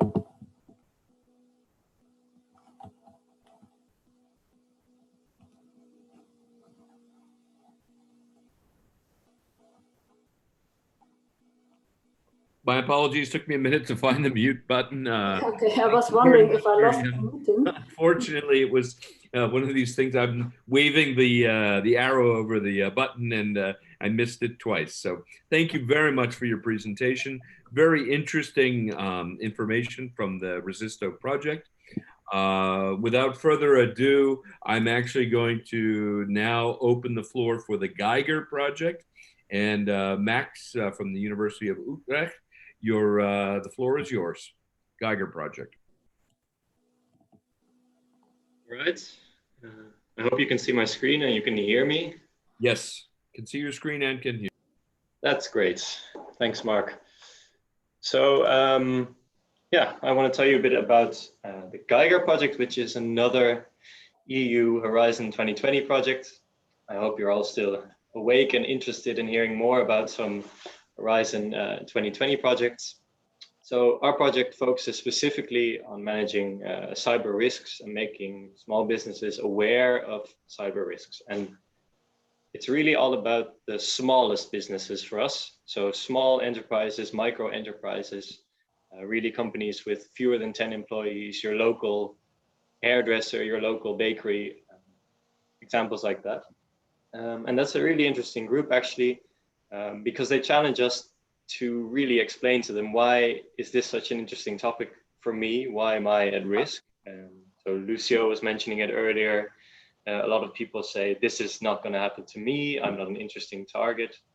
And it is really challenging to explain to people that they are really at risk, that this is really an important topic. And it has gotten us to think, so how do you actually explain this topic? How do you make people aware? And to introduce the topic a bit to you as well, I have 3 questions for you. You don't need to answer in the chat or anything. Just think of an answer for yourself, and hopefully this will make clear to you as well how hard it can be to explain to small businesses that this is such an important topic. So the first question I have for you is what you think the probability is that you will receive a phishing email in 2021, in the next year. So try to think of an answer to that question for yourself. And the second question is, what do you think the probability is that you will actually click on whatever link there is in that email, that you will fall for the trick? That's question 2. And the third question is, what do you have to lose when you do give away your information? So what is sort of the damage you may incur? So perhaps that's all the money in your bank account. Perhaps that's something different that you expect to lose when you click on such a link. So why am I asking you these questions? Well, these 3 questions correspond somewhat to what we may define as risk. So there's a certain threat that I might get a phishing email. I have some vulnerability, perhaps, in the sense that I'm not super aware of what this means, and I'm perhaps vulnerable that when I receive such an email, I actually will probably click on it. And there's some sort of consequence, whether that's a financial issue, or there are some other issues that may arise. So I might lose data, a data breach or something. And this all sounds fairly simple, but perhaps you realize from your own answer that given the answers to these questions, you may actually say, well, in my case, the risk is actually quite low. And this is something we experience with companies as well. They may think, okay, I might receive a phishing email. I've heard about phishing before. But yeah, I'm not going to click on it. I don't think I will. What do I have to lose anyway? I don't have too much money in my account. Things like this. So besides actually measuring stuff, we also need to motivate companies. We need to have them trust that whatever we're telling them is correct. So it made us think about some questions which we think are really important questions in this topic. So this risk formula, what does it even mean? And how do we go from qualitative notions to quantitative values? So for vulnerabilities, we have some systems that we tend to work with in the cybersecurity community. We have some scoring systems for vulnerabilities, which allow us to do some nice things. And for consequences, we often look towards financial loss. So a consequence may be that I lose all the money in my bank account. But not everything is so easy to quantify. So one topic that interests us as well is threats, because these are the things that often small companies, your local hairdresser, they understand what it means when there is a phishing threat. It's such a common issue nowadays that a lot of companies are aware that these things exist. So this is a potent tool for communicating to MSCs. But what is the probability of me getting a phishing email, or what is the probability of me being a victim of some type of threat? And that's often quite difficult to actually measure. And a lot of people tend to use proxies for threat measures. We have other things such as the ENISA top threats. But a lot of the time, these are based on sort of indirect measures of the threats rather than actually directly looking at how many people were a victim of phishing in the last year, how many people were a victim of some sort of ransomware, malware type of attack, how many people have had a data breach in the past year. And this is exactly the type of direct threat measure that we're trying to look at in Geiger, in cooperation with CERTs and NCSCs. We have a CERT in our own consortium in the Geiger project, and we're working together with other NCSCs, which are national cybersecurity centers, that are often very well aware of what threats are playing and have actual numbers to back this up. So this is a thing that often is missing. Where are the numbers that tell me that this threat is actually so important? And that's the reason, again, that we are looking into that kind of stuff, is because these small companies are challenging us to say, why is this such an important topic? And that really made us think, take a step back and force us to say, okay, well, we really do need to take these threats at their face value rather than using a proxy which people sort of don't understand. It makes things quite complicated. And this is why we're working together with CERTs, with NCSCs, and we hope to reach some interesting results in the next few years. We started back in June, so really we're only just getting going now. And in November 2022, we should be, I don't know if you see that poll, but in November 2022, we aim to be done. The Geiger solution is not only just assessing MSEs and trying to make them aware, we really are building a whole education framework around this, this solution and education ecosystem with certified security defenders, which are people that will be trained in the Geiger solution and then are able to assist companies when they do get their assessment, what to do in future. So what am I going to do to improve my cybersecurity situation? There's this whole community that we are building up to help people in this, in raising their awareness, but also in telling them, what can I do about it to increase my resilience or increase my awareness? And the solution as a whole aims to achieve TRL 7 by the end of the project, which means we really are aiming to validate, we're really aiming to demonstrate this project, and we are also constantly aware of the fact that this should be a solution that is not only ready in November 2022, which is something I think we were alluding to earlier as well. And it shouldn't only be ready, it should also be able to adapt in the future. It should be able to accommodate new ideas. Cybersecurity is a constantly changing field. And because we are working with this threat-based approach in combination with NCSCs, with CERTs, we truly believe that our solution will also be able to adapt in future and not only be ready in November 2022, but also be ready for the future and for future changes. At least we hope that that's going to be the case. So one last thing regarding the results is also obviously the impact. What are we aiming to reach? What type of reach are we aiming for? So we actually plan to have 50,000 MSEs, so micro and small enterprises rather than the traditional small and medium. We're really aiming at the small companies. And we plan to have 50,000 MSEs that have tried the Geiger indicator solution or the Geiger solution as a whole by the end of our project, so in November of 2022. That is ambitious, and we realize that that's ambitious, but that is really our goal. It also ties in with our belief that we want to raise the bar for cybersecurity across Europe and not just in a few target companies. Because in a sense, if we really want to improve in Europe, in the cybersecurity sense, we don't need to help 20 companies, because then the cyber criminals will shift to whatever companies are left. We really need to raise the bar as a whole. Another thing that I think was mentioned earlier, like the bad guys are learning from what they're doing, and other solutions, or we as the good guys need to also start learning and improving. And raising the bar in a big group, I think, or we think will help that a lot. So here you see a few of the concrete examples of what we're aiming for. We're really aiming for MSEs that are better protected, and mainly by being aware themselves. So not necessarily implementing a lot of tools at these MSEs, but really raising awareness, raising the knowledge level across Europe, across all MSEs.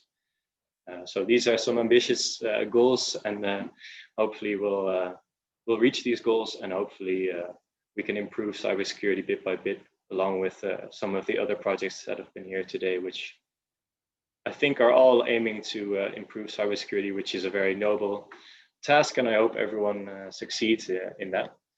So if there are any questions, feel free to ask them in the chat, and hopefully we can get to them. And otherwise, I'm curious to see the next few presentations. Thank you very much, Max, for your presentation. I didn't see any questions in the Q&A. Oh, I do see a question in the chat though, which is for Max. How can MSCs engage with Geiger? What should they do to get in touch? That's a really good question. Yeah. So one thing you can always do is go to the Geiger website, which we've set up, which is project.cybergeiger.eu. I'll send the link in the chat as well. And I think there is some contact information there to get in touch. So that's probably the easiest way to get in touch. And in any case, yeah, if you know anyone or know people that are interested in being involved in these types of projects, feel free to recommend them to take a look at Geiger and get in touch with us, because we are always looking at companies who are willing to help us out by trying out some of the stuff that we're developing, at the same time giving feedback on what we need to start doing in the coming years. So that's something we're still learning about, but that's something we're really interested in. So I'll definitely send the link to the website as well. That's, I think, a good starting point. Excellent, thank you very much. Oh, I see there are also a question about would there be interest in micro municipalities under 100 inhabitants? That's another question for you, Max. Oh, so in the sense of like a town or something, and the cybersecurity issues that they are facing, if that's...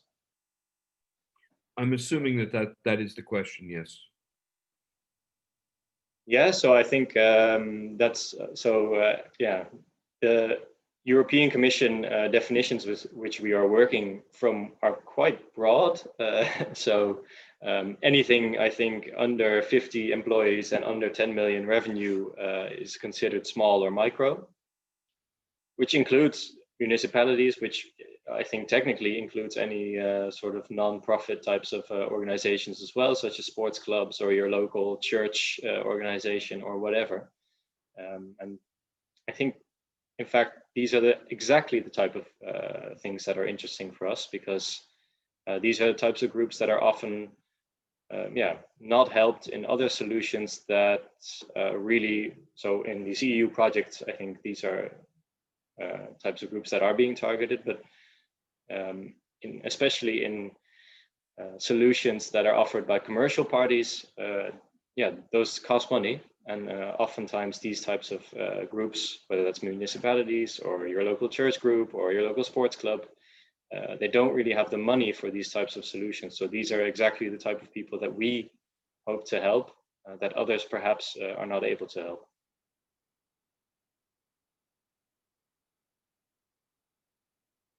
Great, thank you very much, Max. I don't see any other questions either in the Q&A or in the chat, for that matter. So from that standpoint, I think we will move on to the next presentation, which is coming from Curex, and I'm not sure if it's Christos or Eleni who's going to be presenting from Curex, but the floor is yours. Hi, it's Eleni. Let me share my screen first.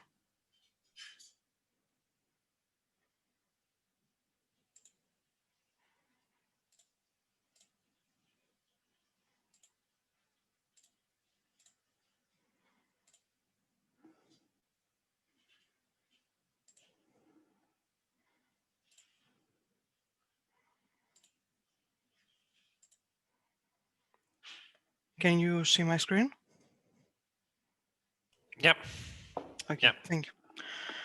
Thank you. So, hi, thank you for having us. Thank you for inviting us in this webinar. It's very interesting. All the presentations so far. Thank you for including Curex as well. So I'm Eleni Veroni. I'm a research associate at the University of Pireaus in Greece, and I'm the project manager of Curex. Curex is a 3-year innovation, research and innovation action funded under the 2018 call for trusted digital solutions and cybersecurity in health and care. In a few days, we're going to enter the 3rd and final year of the project implementation. Our consortium consists of 17 partners from 9 European countries, and we have many areas of expertise, and I believe the most important quality of this consortium is the complementarity of the skills coming from large industries, SMEs, academia, and of course, we have hospitals collaborating in this project with us as Curex targets exclusively the healthcare domain. All major components of our platform have been finalized development-wise, and now we are entering the system integration phase, as well as we are preparing for the upcoming pilots, which we hope, considering the current circumstances, to take place at the end of the next year. Talking about the demonstration, Curex foresees 3 different use cases. The first one is for data exchange for cross-border patient mobility. The second one concerns data exchange in remote healthcare services, and is broken down in 2 sub-use cases. And last but not least, we have the use case for data exchange for healthcare research. Securing the digital healthcare infrastructures is crucial for the modern society. Due to the digital transformation which has taken all critical infrastructure by storm, the greatest challenge at the moment is to reach a balance between security regulation and human welfare. The electronic health records have replaced over 80% of the paper-based health records in established markets, a fact that creates new risks, vulnerabilities, and threats. At the same time, the digital transformation is a great vehicle for more secure and better healthcare services for all patients. Specifically, the modern healthcare provides patient-centered healthcare services, considering, of course, the practitioners and patients' mobility, the usage of personal and commercial medical devices, such as the well-known activity trackers, and of course, the constant need for data sharing between stakeholders and service providers. In such an evolving environment, there are always unknown vulnerabilities and new cyber attacks to look out for.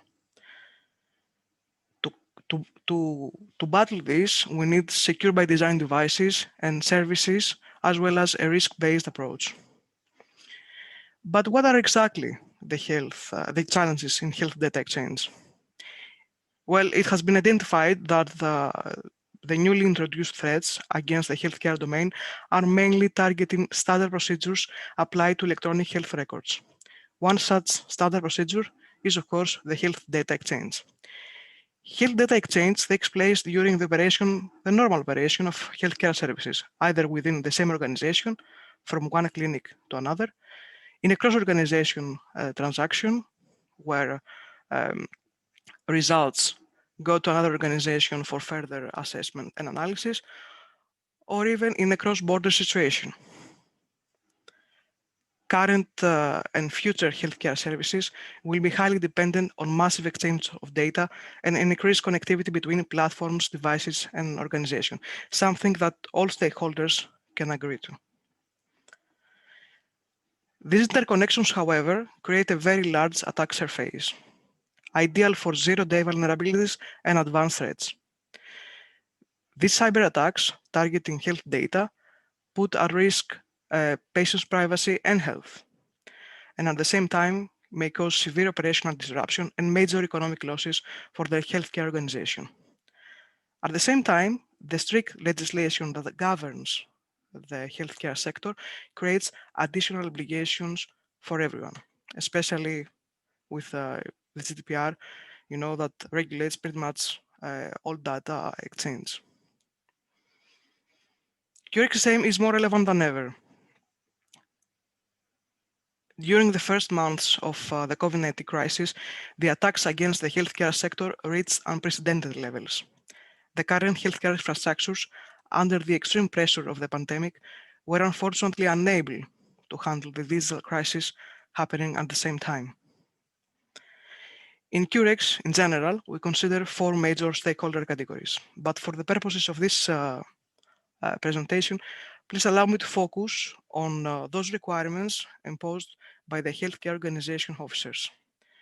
Healthcare organization officers are mainly concerned with 3 aspects. First is the compliance of their organization with the current legislation, the cyber hygiene culture developed among their personnel, and of course to minimize the impact and costs of any possible violation on both cybersecurity and privacy level.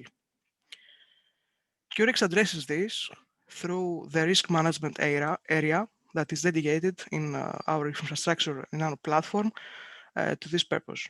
Specifically, the risk management in Curex emphasizes on the risks that are propagated all the way to the data that is exchanged between hospitals and care centers. If a healthcare organization is susceptible to a risk, automatically the health data that it handles also become endangered. Curex's role is to inform both parties about the risk imposed to each other's data prior to the health data exchange. The solution we propose in Curex relies on 3 main pillars. The first one is the delivery of cybersecurity and privacy risk assessment toolkit. The second one is about the recommendations of optimal safeguards, including performance and budgetary constraints. And last but not least, we have the creation of human-centric strategies and methodologies for raising cybersecurity and privacy awareness in a healthcare institution. We achieve this through a major survey we are currently we have launched and we are currently work on with the collaborating hospitals, and we expect to receive very, very interesting results about the mentality and then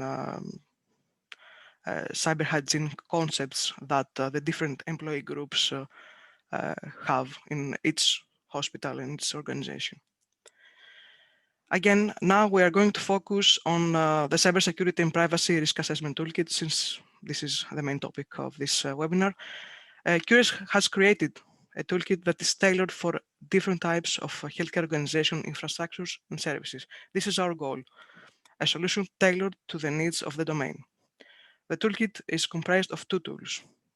CAT, the cybersecurity assessment tool, which assesses risks related to threats and vulnerabilities, and PAT, the privacy assessment tool, which assesses the degree of compliance of the healthcare organization with GDPR by providing an indicative privacy score. CAT analyzes data coming from multiple sources and assesses the risk level of an organization. CAT may perform a real-time evaluation of the risks by performing both qualitative and quantitative risk analysis. In addition, it proposes countermeasures to address the identified risks on the fly.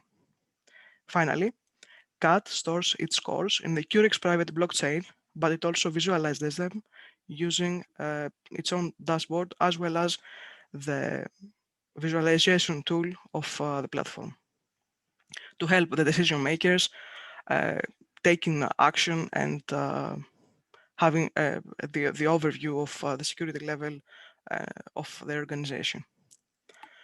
The other tool, PAT, measures the privacy level of an organization with a goal to support compliance with the GDPR for protecting patients' privacy. PAT focuses on risk related to sensitive data loss by looking at all assets used to process this data. PAT merges cybersecurity and privacy impact to quantify an overall privacy risk level by using its privacy quantification engine. The results of PAT and CAT are combined before entering the Curex private blockchain and result in a unique score that assesses the risk level holistically of the organization. Finally, PAT, of course, has its own visualization tool, again, to help the administrators and the officers in taking action.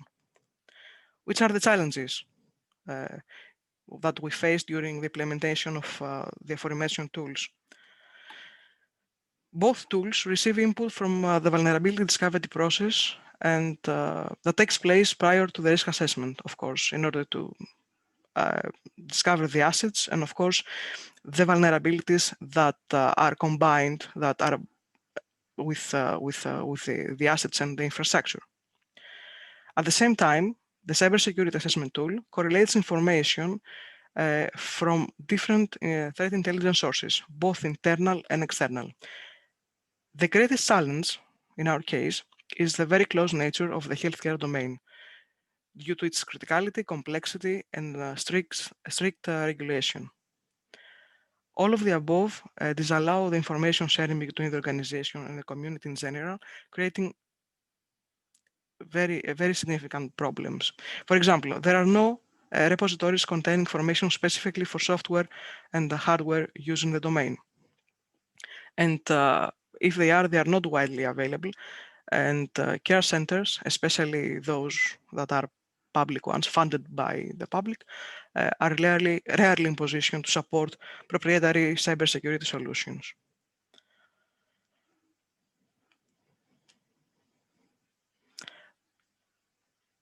That's it from our side, and for Curex, again, thank you for the time, and I'll be happy to answer any question. Thank you very much, Eleni. There are some questions, but we'll come back to that after we have the last final presentation. So the final presentation is coming from Panos and Fabrizio from RHEA Group. The floor is yours. Thanks a lot. Can you hear me? Yes. Okay, perfect. I'm going to share the screen.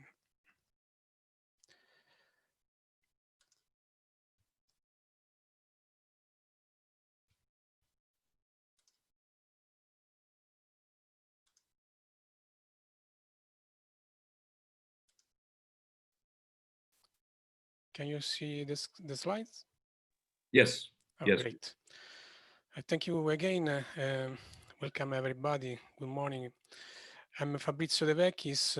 I'm working for RHEA as a technical project manager. I'm involved in Panos H2020 project. It's a 3 years project. And I'm just introducing you in one of the tools that we are developing within the project. So Panos, which is the challenge that Panos is trying to solve is to provide to reduce the risk level of the healthcare organizations. How? Providing a toolkit, a cybersecurity toolkit that you can see here in this slide, that is composed by several technical tools, 3 organizational tools, which are training, governance, and nudging. The tool that we are going to speak about today is the Dynamic Risk Management Platform, so Dynamic Risk Assessment, which mainly aim to protect the infrastructure, the IT infrastructure within the hospitals. And we will see in a few seconds how we are dealing with this challenge, how we'll be able to do that. So we are almost at the end of the development of this platform that I'm a leader of the work package where we are developing not only this tool, but also another one. In particular, for the end of January 2021, the prototype should be finalized. We are currently integrating all the components. And the TRL expected is a 6. The other partners involved are the University La Sapienza of Rome and RENA Consulting Company. Then once the development is finished, what is expected from project point of view to be performed? We needed to demonstrate, to validate the platform against some use cases that have been identified previously, and where we are involving the end users. We have it's the Panos encompasses 15 companies, in particular 3 and the hospitals organizations. And the first use case is involving the Policlinico Gemelli Hospital of Rome, and in particular is focused on the connection between the laboratory information system and the connected medical devices, what is called the here POCT, point of care testing. And that is the service is the blood analysis, urgent blood analysis. That the replication of the environment that against which we should validate the platform is just shown here in the bottom. We are reproducing the server farm and the core lab of Pireaus Gemelli, of the list of the Pireaus Gemelli, and we have through VPN medical devices connected remotely. And this is already performed, already under testing. The second case concerns another organization, is the Irish Public Health Service Executive, where the scenario is dealing with regards to the system, the monitor control system in the hospital of what the wireless connected medical devices that the patient are using in the hospital. And this we are creating this environment as well. We are replicating this environment in the emulation environment here. What you can see is possible to create by using a platform that RHEA has. We have a site of a platform where you can emulate environment, you can reproduce any type of network organization, and we are using also for other purposes like training, other stuff. That is hosted basically in Redo, one of our offices. This, let's go really in the technical part. This high-level design of the platform. Each of the partners is taking care of the development of some of the components. What I can tell you right now that the data collection, aggregation analysis is interfacing several external internal data sources. In particular, we have as a vulnerability scanner, we have interfaces with OpenBus and Nessus Professional, while for the network data, for network topology, we are using Nmap, SNMP, also interfacing external system like a network management system, which is WhatsApp Gold. And moreover, we are interfacing sources that can provide us data related to the human part. This is one of the innovative points. Which kind of information we are collecting for the human part? We are collecting the credential, of course, to access the network asset, but also the human policies, the organization breakdown structures, so the relations between employees. We have defined a sort of a security profile that the human correspond to the humans. This should be validated through proper survey, proper interviews. And of course, all this information as well, like the network data, can continuously be monitored, updated, fed into the data collection. What I would like just to remind that everything that is related to the human part, and the algorithm, the logic, the configuration, it has been an outcome of another work package that encompasses research activities. So once that work package produced the outcome, we started the development. I mentioned the human part. Here you can already see one of the innovative points that is the multi-layer attack graph that we are able to build, where the access layers, the credentials, enable us to create the connection between the human and the network. Once we have the data collection collected as a snapshot, so time-based, we can produce a snapshot that we can configure when the snapshot should be provided, or we can anyway produce it when there is a network change. A network change is detected. Also from a user interface, the user can ask for a new generation. When there is this data snapshot that contains all the data for all the layers, as you can see here, and then we start the internal computation. Internal computation that where the first step is the reachability matrix for human and network, where in both the cases we are referring to the policies. For network is firewall routine policies. For what concerns the human is the policies, the human policies that we have defined. Once we have the reachability matrix, we can create the attack path for each layer, and the attack paths are created based on the vulnerabilities. As you can see here in the bottom is an example of also at the human layer how we are dealing with the vulnerabilities. We identified, of course, a list of human vulnerabilities, and we can every time. The idea is that we can every time analyze the behavior of the humans, if use it to adapt to update the data related to the human part.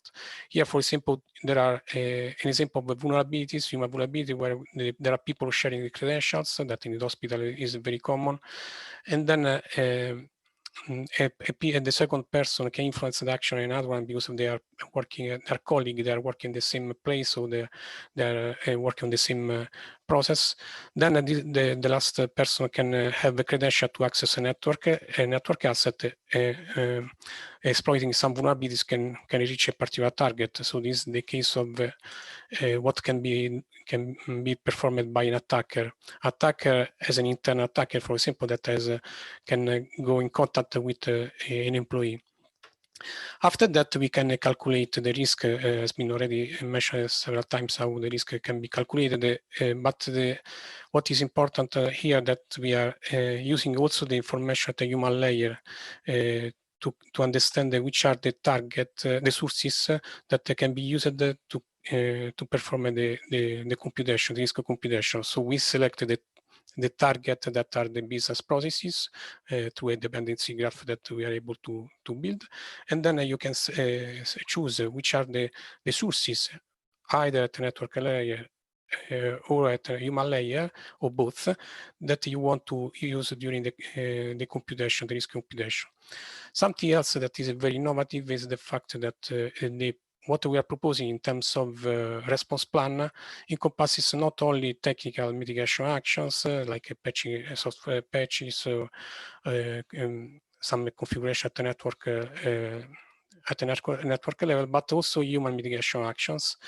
So we are also taking advantage of the other tools, organizational tools that are under development in the project. But anyway, we can use this information to propose particular trainings or a different security attitude, the security behavior of the employees. So considering we are generating this mitigation action, considering the cost, the impact, and the risk reduction. Then we have a visual analytics environment. So in the user interfaces, we can really give a wide customization to the user during his analysis. So you can select each layer or a combination of them, and you can, as I was telling, tailor a particular risk computation. I can conclude telling that there are several innovation elements that I reported already regarding this platform, and it can help how the organization, of course, continuously proactively protect your infrastructure. So you don't need to check every day what is happening. The platform will take care of that automatically. I can notify you when there is some exposure, some new vulnerabilities on the network, but also on the human layer. This will help you to act your organization at all the considering all the levels, not only the technical, but also non-technical, and this will consider the whole organizational aspects, increase your situational awareness. I hope to have been enough clear, but if there are any questions, I'm happy to answer. Thanks a lot.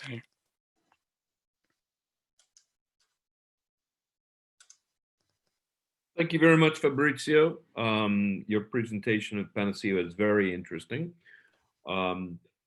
So while we're seeing if there are any other questions, we'll go back to the question that was for the previous presentation of Curex from Eleni. And the question was, what kind of user authentication do you plan to use? Do you want to use EID application? Thank you for the question. The authentication mechanism was not initially foreseen in the project, as we are focusing on other aspects mainly, but when we defined the need to deploy, of course, an authentication server, and for this purpose, we are going to use Keycloak, the open source identity and access management platform, which relies on standard authorization and authentication protocols such as the OpenID Connect and the OAuth 2.0. So we are in the middle of deploying actually this solution for Curex. I hope this answered the question. Excellent, excellent. Thank you very much. Thank you. So I'm looking to see if there are other questions or even points that the presenters would like to discuss, or aspects that they have questions for other presenters, for example. Or if there are other questions coming from the participants. I'll leave a little bit of space and for the participants to add their questions to the Q&A if they would like, because currently we have no open questions right now.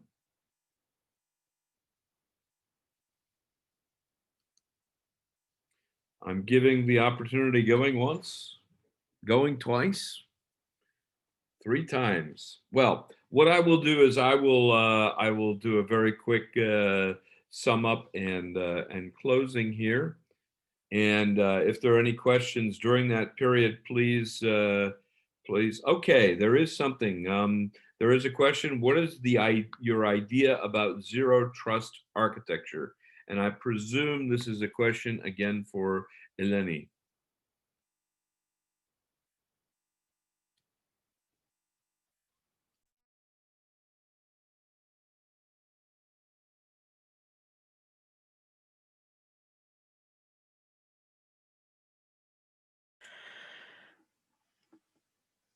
Yes, sorry. So, I'm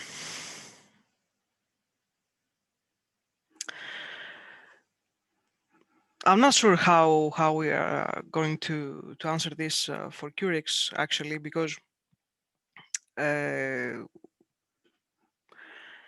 we rely on decentralized architecture using the blockchain solution. We have deployed a private ledger for this purpose.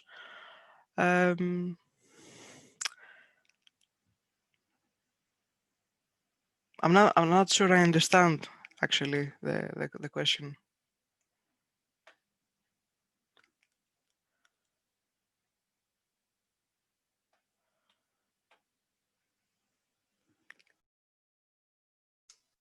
Okay, in the meantime, there is a question for all of the project speakers. When will your solutions be available for use? Is there a trial or testing period envisaged, or engagement channel for people on the webinar, in particular for SMEs, micro enterprises, public administrations? This would be very interesting to highlight for each of the projects. So in any case, we can go through all of the projects and all of the presentations of this afternoon. SECONDO, CYBERSURE, RESISTO, Geiger, Curex, Panacea. Who would like to go first? When is the project solution going to be available for use? And is there any trial or engagement period? Hi, can I start? Yes, please. Okay, hi. Currently, SECONDO is in the middle. We have already developed the first module that's responsible to quantitatively calculate the expected risk based on user behavior, asset valuation, and moreover, we have created the module that is able to have crawlers in order to find risk-related information from web and deep web. And all the other modules are in progress, are under development. And it's supposed, we predict that the integrated platform will be ready at the end of 2020, when the project is predicted to end. Also, we have published 2 technical deliverables. It's available in our website, and also we have published some scientific papers in well-known journals, and we also prepare to publish more. Very good, very good. I see, Max, you're also have opened your camera. Yeah. Yeah, so in regards to Geiger, we started in June, so the solution will not necessarily be ready very soon, but we do expect to have a minimum viable product after around 1.5 years or so, which places us right at the start of 2022.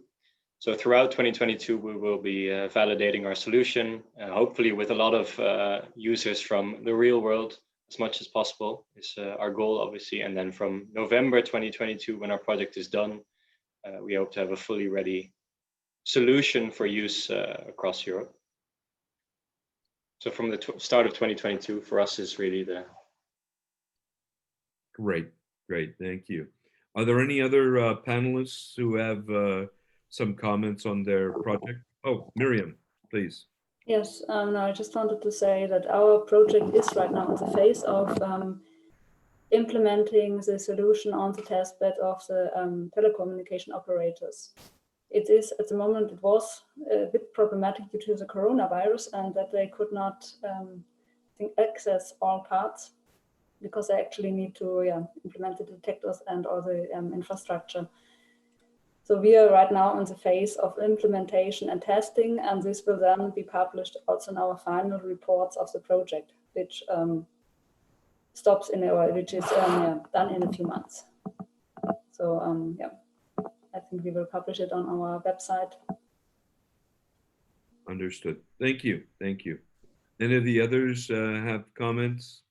Panos? Okay. Fabrizio, please. Yeah, thank you. Just to remind that the platform will be finalized at the end of January of next year. That will be validated by our end users during the next year. Already we have several videos uploaded in our website, project website, where you can see how the platform behaves. And I think you can contact our project responsible for understand if you can take advantage of the platform already from beginning of next year, March. I think the platform will be already under validation because the test is already ongoing. So I think it's already enough mature to make a presentation to be evaluated by other organizations. Excellent, excellent. Panos. And if I may add, in regards to CYBERSURE, the project, as I said, was supposed to finish at the end of this December, but we got an amendment for an extension, so it's finishing next September, the end of next September.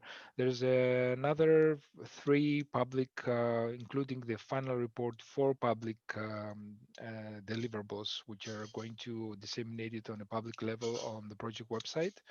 There's already 2 posted there. So people can go ahead and read what's going on with the project there. There's no discussions or with how we're going to proceed after the project itself. There is a final validation and demonstration to be done, as I said, in regards to the 2 pilots of the project. That's going to happen just before the ending of the project. But this is as far as I can tell at this moment. Thank you very much. I see that there is one open question, which has come from Gabriella. It's in the Q&A. For any of the risk management toolkits presented, is there a way to measure their usability and configurability in specific SMEs context? Also, will there be some sort of monitoring of the usage for some after they are launched? Perhaps, Paolo, you could comment on that, or at this point, or maybe there's some other comment that from any of the other panelists. Again, usability, configurability, and monitoring usage. For Paolo, I'm thinking of the temperature tool and the usage and how it works.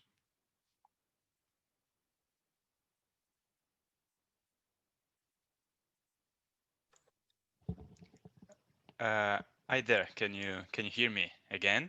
Yes. You can hear you. Okay, perfect. Sorry, I had to unmute a lot of microphones in order to get to this point. So basically, I'm reading again the question in order to be very specific. Is there a way to measure the usability and configurability in specific SMEs context? So right now, the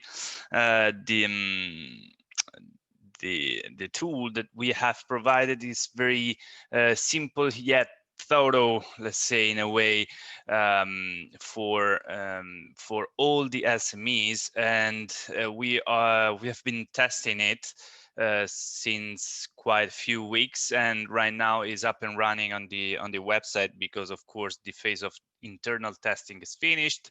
I think that it has potential for being configured for specific sectors or specific SMEs. Let's say in that case, it's very general, but it has the potential to be specialized in a way. Of course, for example, our firm Aon provides let's say specific assessment to each organization or each type of organization, but in this case, speaking about essentially for free tool, it has the potential, and maybe it will be tailored for specific organization, for sectors. I'm thinking about sectors, numbers of employees, for example, or so how much is big the organization who is referring to, so on and so forth. So in this case, we are providing the monitoring, and because it is launched, and after this kind of beta testing period, let's say, even because the alpha testing period, of course, is already been completed. After the beta testing period, maybe we will be talking about different usage for the tool. And we are talking about the cyber risk temperature tool, of course. I don't know if I specified it at the beginning. I hope it answers to the question. Yes, I think so, definitely. Okay, if there are no last questions or any comments that perhaps, you know what, I would say if there are any comments from the panelists, do you have any aspects that you just would like to give a one-line, 10-second, 15-second one-liner about cybersecurity and or risk management? That would be great. Any hands raised? Okay. Well, given that we are also over time at this point, thank you very much to all the panelists. Thank you very much to all of the participants. Thanks for the good questions. I think we actually provided a lot of practical thought process, tools, ideas, aspects of cybersecurity risk management, not to mention looking at where the projects are headed with respect to risk management issues. The recorded version of the video webinar will be uploaded tomorrow on the Cyberwatching.eu page. I think Julie has already mentioned that. Thank you again to everyone. And there will be other webinars that Cyberwatching.eu will present. You can see them on Cyberwatching.eu webpage. Thanks again for your participation, and we look forward to seeing you again at some point in the future. Thanks a lot, everyone. Have a great day and a great week. Thank you. Bye-bye. Thank you. Bye-bye. Thank you. Bye. Thank you very much. Bye-bye. Thank you.